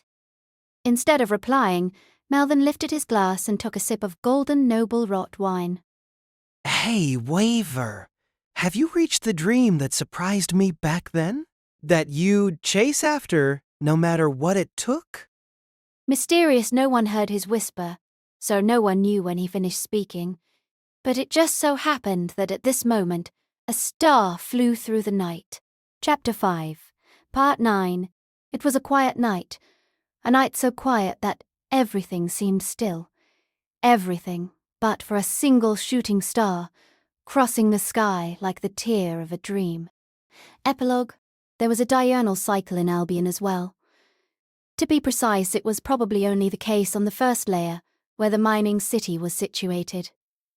Though the only thing that marked the difference between day and night was the brightness of the glowing dome, the change had been carefully planned by the Arcane Dissection Division based on a paper about increasing work efficiency. Currently, it was the middle of the night. On a hill some distance from the city stood a figure. Is this place all right? Faker said, laying down the man she was carrying. Though to all appearances the gesture seemed brusque, she was gentle as she placed him onto a rock. Heartless breathed several short, pained breaths that sounded like his last and opened his eyes slightly. It's beautiful, He said, smiling. The lights of the mining city shone like the stars above would on the surface, but they seemed all the brighter because of the absence of stars in this sky. Kuru used to love this sight, but he also wished to see the real sky. He was so happy when he first came to London. He never would have thought that the department head he met was actually himself. He laughed shakily, a strange expression on his face. If this was fate, it was a little too ironic to bear. As both Kuru and Heartless, it was only natural that he felt something special as he looked upon the city. Heartless' past as a young man had long left him, while Kuru's future as an adult had slipped from his fingers. You really have no reservations about drowning yourself in nostalgia. If you die, I shall disappear as well. Yes, since the spell has been taken apart, I'm your only master. If I, the Keystone, die, you have no choice but to disappear. You truly are a terrible master. You summoned a servant for something other than the Holy Grail War. You told me that you sought to grant your wish, but you backed down at the last moment to rescue me. I thought that at least you might seek your revenge, but instead you fled. What in the world have you to say for yourself? I have nothing. Heartless nodded. There was no denying Faker's words. It was clear that he was not going to live for long. Such was the result of using his heart as a portal after having exhausted his old. There was suddenly a light sound. Faker had flicked Heartless' forehead with her forefinger. I did say that I do not hate a weak expression such as yours. I must see you when you drink. Let us drink as you promised me. A promise is a promise. At Faker's urging, Heartless took a single sip of his wine. Satisfied, Faker drank hers in large gulps. I am glad that I met you, even though all I gained in the end was this wine. A cool breeze caressed the hills, ruffling the warrior's black hair as it passed by. After some more wine, Faker suddenly spoke up. Did you keep your relationship with Kuru a secret because you did not trust me? If so, you played the part of a stranger poorly? I was just trying to be honest. My memories as Kuru are vivid, but they feel like they happened in another life. I'm like a ghost motivated by my previous incarnation. How could I confide in anyone about something as silly as that? Heartless confessed through pained breaths. Though it had lost all its color, his face carried a trace of happiness. You look like you enjoy being with me. That must mean that I really am a ghost. Yes, you are correct. This place is one of the ends of the world, is it not? That means I have seen something with you that even my king did not. Though it was only for a moment, I dreamt that my king had become a divine spirit. I know I will lose those memories should I be summoned again, but... Faker turned. Heartless' face was reflected in her heterochromatic eyes. Even if in the end we are both nameless ghosts, forgotten by the world, my journey with you has been meaningful, heartless. I'm glad you think so. Perhaps because he didn't even have the energy to smile anymore. His reply seemed to fall to the ground. I don't completely agree with you, though. What you said gives me meaning, even though you are about to disappear, and I am about to die. Actually, I've already died. Huh. Faker held her breath as if she had something she wanted to say. But she didn't speak again, because Heartless never did either. Good night, Heartless, the man who forgot his dreams, she said, closing his eyes with her pale fingers. Faker took a final sip of wine and pressed her lips to Heartless. His throat quivered a little. Then, everything melted into the fog of the night. The uproar in the clock tower calmed down after a while, probably because all three factions decided to pretend that it never happened, though I didn't know what Tuco had told the neutral faction. All that mattered was that, by some miracle, they agreed. The aristocratic faction also sent a few construction workers and mages to Slur Street, and in a matter of days had completely restored it to its former state as a demonstration of the faction's power. Or, I suppose I should say that it was a demonstration of the difference in our power. In any case, I was lying on the office's table and complaining, as I had been doing ever since the grand roll ended. I was exhausted, utterly exhausted. Hey, elder brother. I feel like I'm about to die. So, would you mind handling the rest of the work for me? I'm sure you will work until the moment you die, sister. What a heartless response. His little sister had gone through so much in the meeting while he was gallivanting through the maze. Did he have dry ice in his veins instead of blood? After the grand roll, my brother reunited with his companions in the ancient heart and used the same portal as I had to return to the mining city. Of course, there was a checkpoint on the route from Spiritomb Albion to the surface, but that was handled under the pretense that the grand roll never took place. Heartless talismans and bags had also been taken care of. My brother had only just returned after a week of checkups, possibly because they were afraid he would bring some kind of germ to the surface. As usual, or even more so than usual, seeing the wrinkles on his forehead was a great source of respite.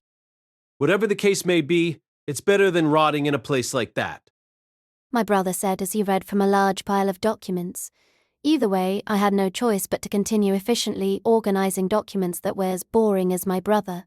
This time, though, the problem was different. After signing his name on a few papers, my brother turned to the person sitting on the sofa beside us. Right, Hishiri Adashino? Mused, well, what do I know? Some mages would much rather rot in Albion. She had received a report from the Department of Law, and was examining it closely. Though I said that, her presence was little more than a formality. Because we had decided to destroy all the records of the Grand Roll, all of the numbers were made up. It was ridiculous that we had to double-check fake numbers, but we needed to make sure that they were convincing. Real numbers could scare people just because they were real.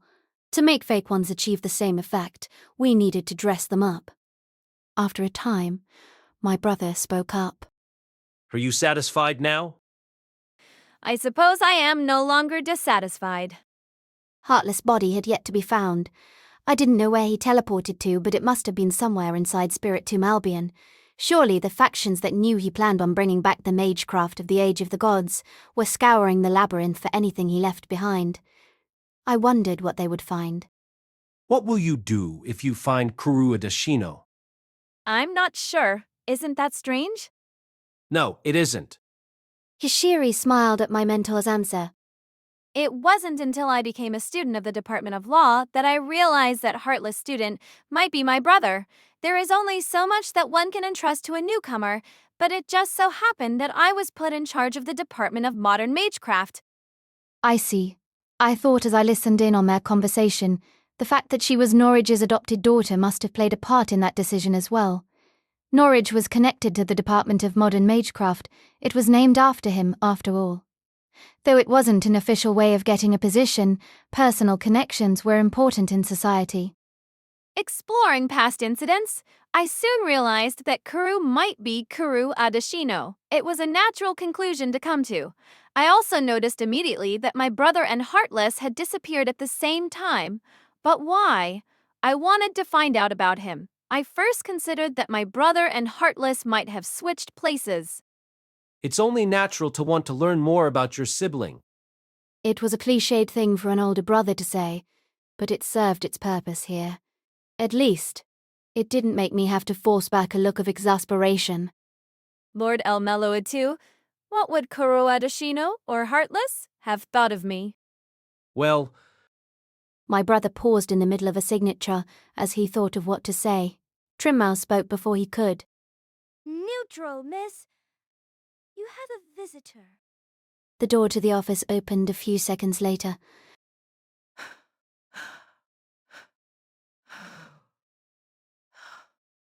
Said the new arrival, smiling pleasantly at the sight of Hishiri. My brother stood up immediately and bowed. polite? I am glad you seem to be doing well, Ms. Inorai. Annoyed, hey? Are you being sarcastic? This was an absolutely exhausting affair. Rubbing her neck, the old woman from the Department of Creation produced some papers. Here's a boring report on the policy that we've decided on after discussing it with the Arcane Dissection Division. I was wondering if the Department of Modern Magecraft would be willing to cooperate with us. So, you want to hire people to reassess Spirit Tomb Albion and request the clock tower to send more explorers? I see, so that was what they decided on. Title cast by Artale Studio. Please subscribe to our channel if you enjoy listening. After all, the grand roll where the subject was the redevelopment of Spirit Tomb Albion had never happened, but that didn't mean their plan had been rejected. Even if they took a fall, they refused to take the fall for nothing. That was how the Democratic faction operated. They didn't give a damn about the aristocratic faction's grace. Neutral, understood. I'll inform my students. Why, thank you. I look forward to their work. Some students learn best in that kind of environment. It is not my place to stop them from going if they wish. Thoughtful, what does the grand roll mean to you? Heartless is dead, isn't he? Inurai replied with a closed eye, finally confirming what had gone unsaid. She rubbed her temples as she continued. In any case, I shall answer, even though you should have asked it earlier. I see it as a celebration. Life gets dull without a little excitement now and again, don't you think? That was how she hunted down and helped people.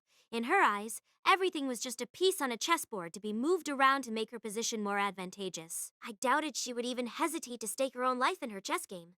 Even machines had the most basic sense of self-preservation. What in the world could have made her live like this? Though she had helped Heartless set a trap for my brother, she would have no trouble smiling and asking for our cooperation in the future. I've got to make an appearance at the first department. Miss Style, I'll be back soon. Neutral, please send my regards to McDonnell. I'll be sure to. Hishiri stood up immediately as Inurai turned to walk out. Neutral, I should leave as well. Ms. Inurai, may I have a word? Oh, an invitation from the Department of Law. How worrying. Dash, I'm kidding, of course. How about we go to that modern Chinese restaurant around here? I recently met the chef there, you know, and I plan on making an investment in it. I would be honored to. I wondered what would happen between the two of them from now on. Even though the grand roll had never happened, this game of schemes would continue. As long as the clock tower continued to exist, meaningless political battles would too. Our dance would not end because the stage shifted slightly. Shiri turned just as she was about to exit the room. Thank you, Lord El-Melloi II. I am sure we will meet again soon. Neutral, with an exotic smile reminiscent of the Far East, the witch from the Department of Law walked away. Ugh, we'll never get rid of those two, will we? They both have this look in their eyes that means nothing good. Why do you insist on associating with the most troublesome people all the time? Like you have any right to complain about it. I wasn't completely unsympathetic toward my brother, who had nothing else to say in response. But that wouldn't be enough to stop me from continuing to exploit him. I hoped he would understand that I was sorry for being a little too honest. I don't know how to say goodbye. I can't think of any words. Shut up, Trimau. It was clever of her to quote Roman holiday here. I wondered how advanced her AI was to allow her to find the right quote. Though I had given her an intellect based on my brother's advice, its basis was the computing function of Kaneth's volume and hydrargyrum, so I didn't know how she would develop in the future. Worried there was one last thing that bothered me. The Holy Grail War, huh? Everyone's hands had been tied, so the 5th Holy Grail War in the Far East had basically been left on its own. But what if there was another one? Without Heartless, there was no one to cover it up. The veil protecting the Holy Grail War had been lifted. Next time, the clock tower would set its sights on it. I wondered what disasters would result. Worried it was impossible for me to be optimistic in the face of heroics. Whatever, worrying won't get me anywhere. I stood up and retrieved my favorite coat from the closet. Rains, we still have documents to sort through. I need a break. I've got a pretty important mission. You should come with me. I didn't mind waiting. Winter was my favorite season. Though the dorm corridors had central heating, I loved the cold breeze and warming up my fingers with my breath. Or maybe I just liked the feeling of waiting for someone, because it made me feel hopeful. I loved the feeling of knowing that someone would surely come. A little while ago, I saw a few specks of white outside the window. It was snowing, something that probably didn't happen in Spirit 2 Albion. For a while, I did nothing but watch snowflakes drift to the ground with my birdcage in my hands, as if doing so would change me from incomplete grey to pure white.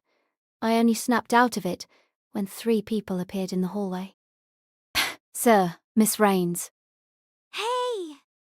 The girl with the mercury maid behind her said, waving cheerfully. My mentor looked as glum as usual, but he brightened a little when he saw me. Oh, I didn't know you were here, Gray. It's an important mission. Did you think we'd be able to handle it without her? Look, just follow me. Rhaenys grabbed mine in my mentor's hands. I wish I was brave enough to do something like that, but for now I was just glad to feel the warmth of her fingers. 2 more people awaited us at the end of the hallway. Professor! It was Flat and Sveen. Why are you 2 here? Well, Professor, the answer will be revealed after a short message from our sponsor, so don't guess, okay? Ready? 3, 2, 1, whoo! Flat spun on his tiptoes like a ballet dancer, a flash banner unfurling as he spread his arms. Welcome back to rebuilt Slur Street. They emerged from beneath their cloaking spell and crowded into the hallway, laughing. Behind them stood a group of clapping teachers, including Mr. Chardin. You lot! Surely this degree of relaxation is acceptable. You too, Luvia? I also invited Segan and Flu, but they refused, because they are not from the clock tower. They told me to send their congratulations to you. I also heard that Flu met Gareth again. I see. There was a trace of warmth in my mentor's voice. Though Flu hadn't seen the old man since he escaped Albion, it seemed that he still cared about his teacher. I also breathed a sigh of relief at the knowledge that they had reunited. Speaking of which, I've given them rewards for their help in Albional. I hope my brother doesn't think his dear little sister is cruel enough to use people without paying them. You don't have to worry about that. I know you prefer to pay your helpers well, so you can take advantage of them for years to come. Can't you leave that part out? I finally felt like I was home. Strange. Why did I feel like crying? There wasn't anything to be sad about anymore. I knew I should be happy, but the feelings from our long journey have finally caught up with me. I saw Sven's nose twitch. The professor and Grey Tan can come back later. We'll be making preparations. Huh, are we going to lead them on a tour, LeChan-kun? Yes, we'll do that later. Make sure to come back soon. Sven called out, nudging Flat back down the hallway. All of the other students followed them. I saw Yvette mouth, just this once as she pointed at me. I'm a little tired of all this hustle. Let's take a detour. Peaceful, finally, the clouds parted, and a ray of sunlight appeared through the snow. I have a question, I said as the sound of our footsteps echoed down the empty hallway. I hadn't polished my mentor's shoes in a while. Maybe it was time to buy more polish. Ask away, my fair lady. I've finally realized that you haven't given up on meeting your king, sir. Well, so you found out. Of course I found it out. What made him think that I wouldn't have? I will spend my life trying to reach you. It almost didn't sound like something my mentor would say, which meant that he had plenty of other thoughts that he kept to himself. My mentor took out a cigar as if he gave up on trying to hide it. I'm neutral, you don't mind if I smoke, do you? I nodded. My mentor cut off the cigar's tip, lit it with a match, and put it to his lips. The slight aroma of the smoke began to spread. Ah, I miss this too. Ionio heteroi can summon thousands of heroic spirits. It should be impossible to summon so many. Not every soldier under Iskandar should qualify as someone who carved their name into history. He rattled off facts like he did when he gave lectures on magecraft, but the way he stood wreathed in smoke reminded me of someone looking through photos of precious memories. That means it must be the other way around. Iskandar's soldiers were not heroes before they joined him. They only became heroes because of the bonds they forged with him. So this was what my mentor had been secretly wondering. In that case, maybe I have some kind of hidden skill as one of his subordinates. Even if I don't have the capacity to become a heroic spirit. He looked a little embarrassed, as if he was a child whose parents had found out about his scribbles. I found it unfair that he sometimes made that kind of face. I didn't manage to stop myself from smiling, but I blamed that on him. I don't think it's wrong to think that way, I said, nodding and trying to force back the smile that was reflected in the window. I immediately pulled my hood down to hide the strand of golden hair that had appeared there. My body is still changing, was slowly morphing into that of King Arthur. Though the process had stabilized after we left Albion, I didn't know when it would start again. Once it did, there was no guessing what else would change. I'll probably cause you more trouble in the future. Is it still okay for me to stay with you, sir? As I said before, I'd be more troubled without you. My mentor replied immediately, stepping forward again with his cigar in hand. I was with my mentor. His forgiveness relieved me. I was so afraid of causing trouble for him and for this place, but now I knew that not causing trouble would be selfish as well. It was probably one of the few things I learned since I came to London. I don't mean to give you any false hope. Heartless's magecraft contained much regarding your relationship with King Arthur. Combined with the secrets left behind by Cainith, there should be a way to stop your condition from progressing further. It's beyond my abilities, of course, but with Flat or Svin's help. Either way, I'll have to count on you to help me with the fieldwork. Of course. I nodded forcefully, and then...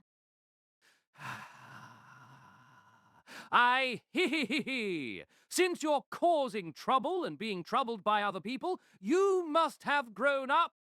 There was one last thing. The secret that I hadn't even told my mentor. Right before the Divine Spirit disappeared during the battle in Albion, I thought I heard a loud, self-assured voice. So you managed to beat my shadow, huh? Worried I wasn't sure if I had actually heard such a voice. Maybe I wanted to hear it so badly that I hallucinated it. Iskandar shouldn't have retained his memories of my mentor after being summoned this time. I recalled learning from my mentor that in magecraft, mages must make a sharp distinction between real spiritual entities and figments of the imagination because of the complexity of the unconscious mind. No. In hindsight, as a divine spirit, maybe he could see the world across time and space. That was why he remembered my mentor, or perhaps it would be more accurate to say it was how he learned of my mentor's memories of him. Either way, I couldn't talk to my mentor about something this important before I figured it out. Well, I must reward my subjects for their work, but I cannot even guarantee my own existence now. I was a divine spirit for a moment, so take this tiny miracle as a reward. Your dreams are all so puny anyway. So was it real or not? I wondered as I held the miracle, as if it would shatter. The glowing scythe was disassembled into many small pieces and became a box once again. The box had talked non-stop for 10 years now, guarding me in the place of my mother, who could not voice her love. It should have stopped working to protect me, and yet Gray! it was only natural that he was too shocked to say anything else. I could hardly believe it myself. I had already accepted that I could not reverse it, no matter what I did. Add? Neutral? The eyes on the boxes opened groggily. Oh, it's you. I'm a bit sleepy. Add. I exclaimed, hugging the box tight. Add. Add. Add. Well, what are you doing, stupid Gray? Wait, no, don't. My friend's voice echoed throughout the ancient heart, ending this case with my greatest blessing. Explanation. By Kineko Nasu, average talent, average insight, a young man who was ordinary, and therefore alone in the world of magecraft, who desperately prayed to be able to witness the fallen star once more. That was all. The two were the same, with the same dreams and duties. This is a story of mages, like the two sides of a golden coin. With this volume, the case files of Lord El-Melloi II comes to an end. First, I would like to express my appreciation for the content and the time spent on it. It was a journey of discovering the wide unit through 5 bizarre stories set in the world of magecraft, woven from mystery, intrigue, and will. An unexpected mirror image lies at the end of these case files, where all the foreshadowing converges under the earth and becomes a shining star in the darkness. This is how his story ends. As someone who took care of the world setting of this story, I could not be happier. The world of fate has been expanded on greatly by another wonderful author and work. I would like to thank this age, all of the readers, and Mr. Makoto Sanda. I would also like to explain the origin of Case Files. It first began as a spin-off of the PC game Fate Stay Night. When I heard Tiki's request to launch Type Moon books in the winter of 2008, a desire arose within me. I want to read a novel that combines magecraft and mystery in the world of magecraft. I want to try to create a complete detective story that isn't possible in a Type Moon game. However, this wish was hard to fulfill. It required a deep understanding of Type Moon, the ability to write both fantasy and mystery novels, and, above all, the author must share the worldview and mood that Type Moon has gathered over time. I only knew of one author who met these requirements, but I thought it was impossible because he was a successful author with an incredibly busy schedule. I went to him anyway, and he told me that it's not possible right now, but I will definitely free up my schedule. Let's do it. That author was Mr. Makoto Sanda. He looked so serious then that I was a little afraid of him. 4 years later, the case files of Lord El-Melloi II began. During the planning phase, Mr. Sanda came up with several alternative themes, but in the end we decided on magecraft plus mystery, as originally planned. The things we decided on then were simple. The work will be set in the world of Fate Stay Night. Because it will not be based on Tsukihime, dead apostles, will be different. The main stage of the story will be the clock tower, and the protagonist will be Lord El-Melloi II. Lord El-Melloi II is a professor, not a superhero. He is only a second-rate mage. The story must be centered around mystery, magecraft. Existing characters from Type Moon should appear as guest characters. This was Sanda's request. This was the basis for the case files of Lord El-Melloi II. Adra, the Castle of Separation. I still remember the joy of reading the first draft. Since the focus of the story is magecraft, the atmosphere was familiar to me. I wanted it to feel suspenseful and bizarre. 2 charming protagonists, a mage that died in an enclosed space, and finally, an ending for someone who devoted their life to magecraft. Makoto Sanda managed to fulfill all my thoughtless requests in a way that exceeded my expectations. After I finished reading it, I immediately told Mr. Sanda that he should make it a series with 1 book published every year, because this was something that I wanted to read. And so, Case Files was reconstructed as a full-length work consisting of 5 stories. The writing process of Case Files was unlike other spin-off works, such as Fate Apocrypha, Fragments of Sky Silver, and Fate Strange Fake. It was like a long-term collaboration between Kanoko Nasu and Makoto Sanda. Other spin-off works were set in What Ifs, but Case Files was different. It was a direct continuation of the world of Fate's Day Night, not something that existed in its own parallel world. The laws of the world that the authors are usually allowed to create on their own were already set in place for Case Files. Sanda created each case in accordance with the Mages Association, the connection between magecraft and magic, the life, tradition, and abilities of mages, the history of human mages in Fate, and the history of the Holy Church in Tsukihime. He expanded upon this already defined world without changing it.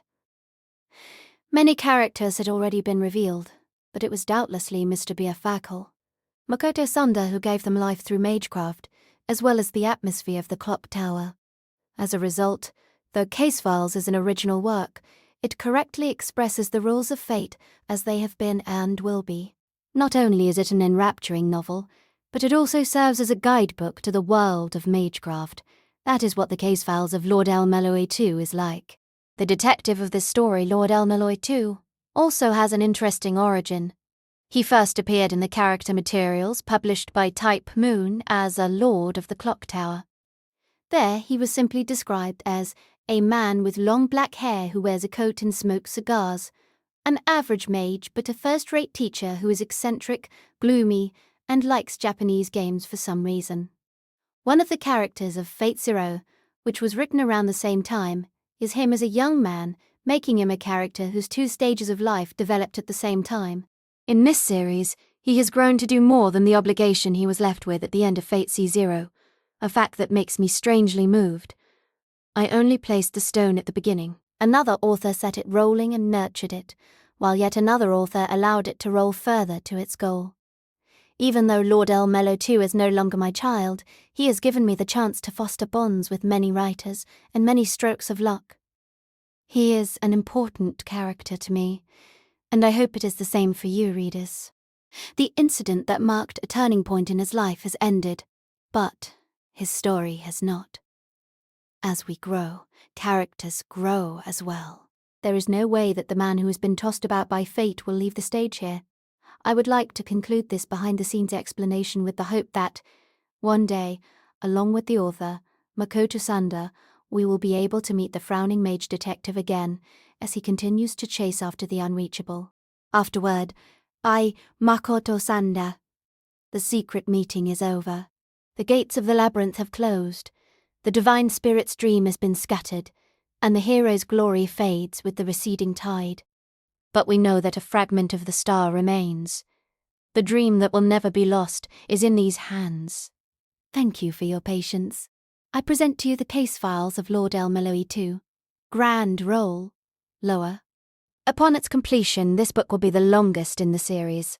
To be honest, when I planned to write the Grand Roll arc as 2 volumes, I never expected it to be this thick. The reason I decided to go this far was because I was determined to write about Spirit Tomb Albion, the greatest mystery beneath the clock tower, head-on. Whether it be the Grand Roll or Spirit Tomb Albion, I must thank Mr. Kinoko Nasu and everyone from Type Moon for entrusting me with subjects of such importance in this universe, especially since I have no prior experience with it. I hope that readers have also found it valuable. Most stories have endings. The Case Files of Lord El-Melloi II is no exception. Contemporary stories like these can often be summed up in a single sentence.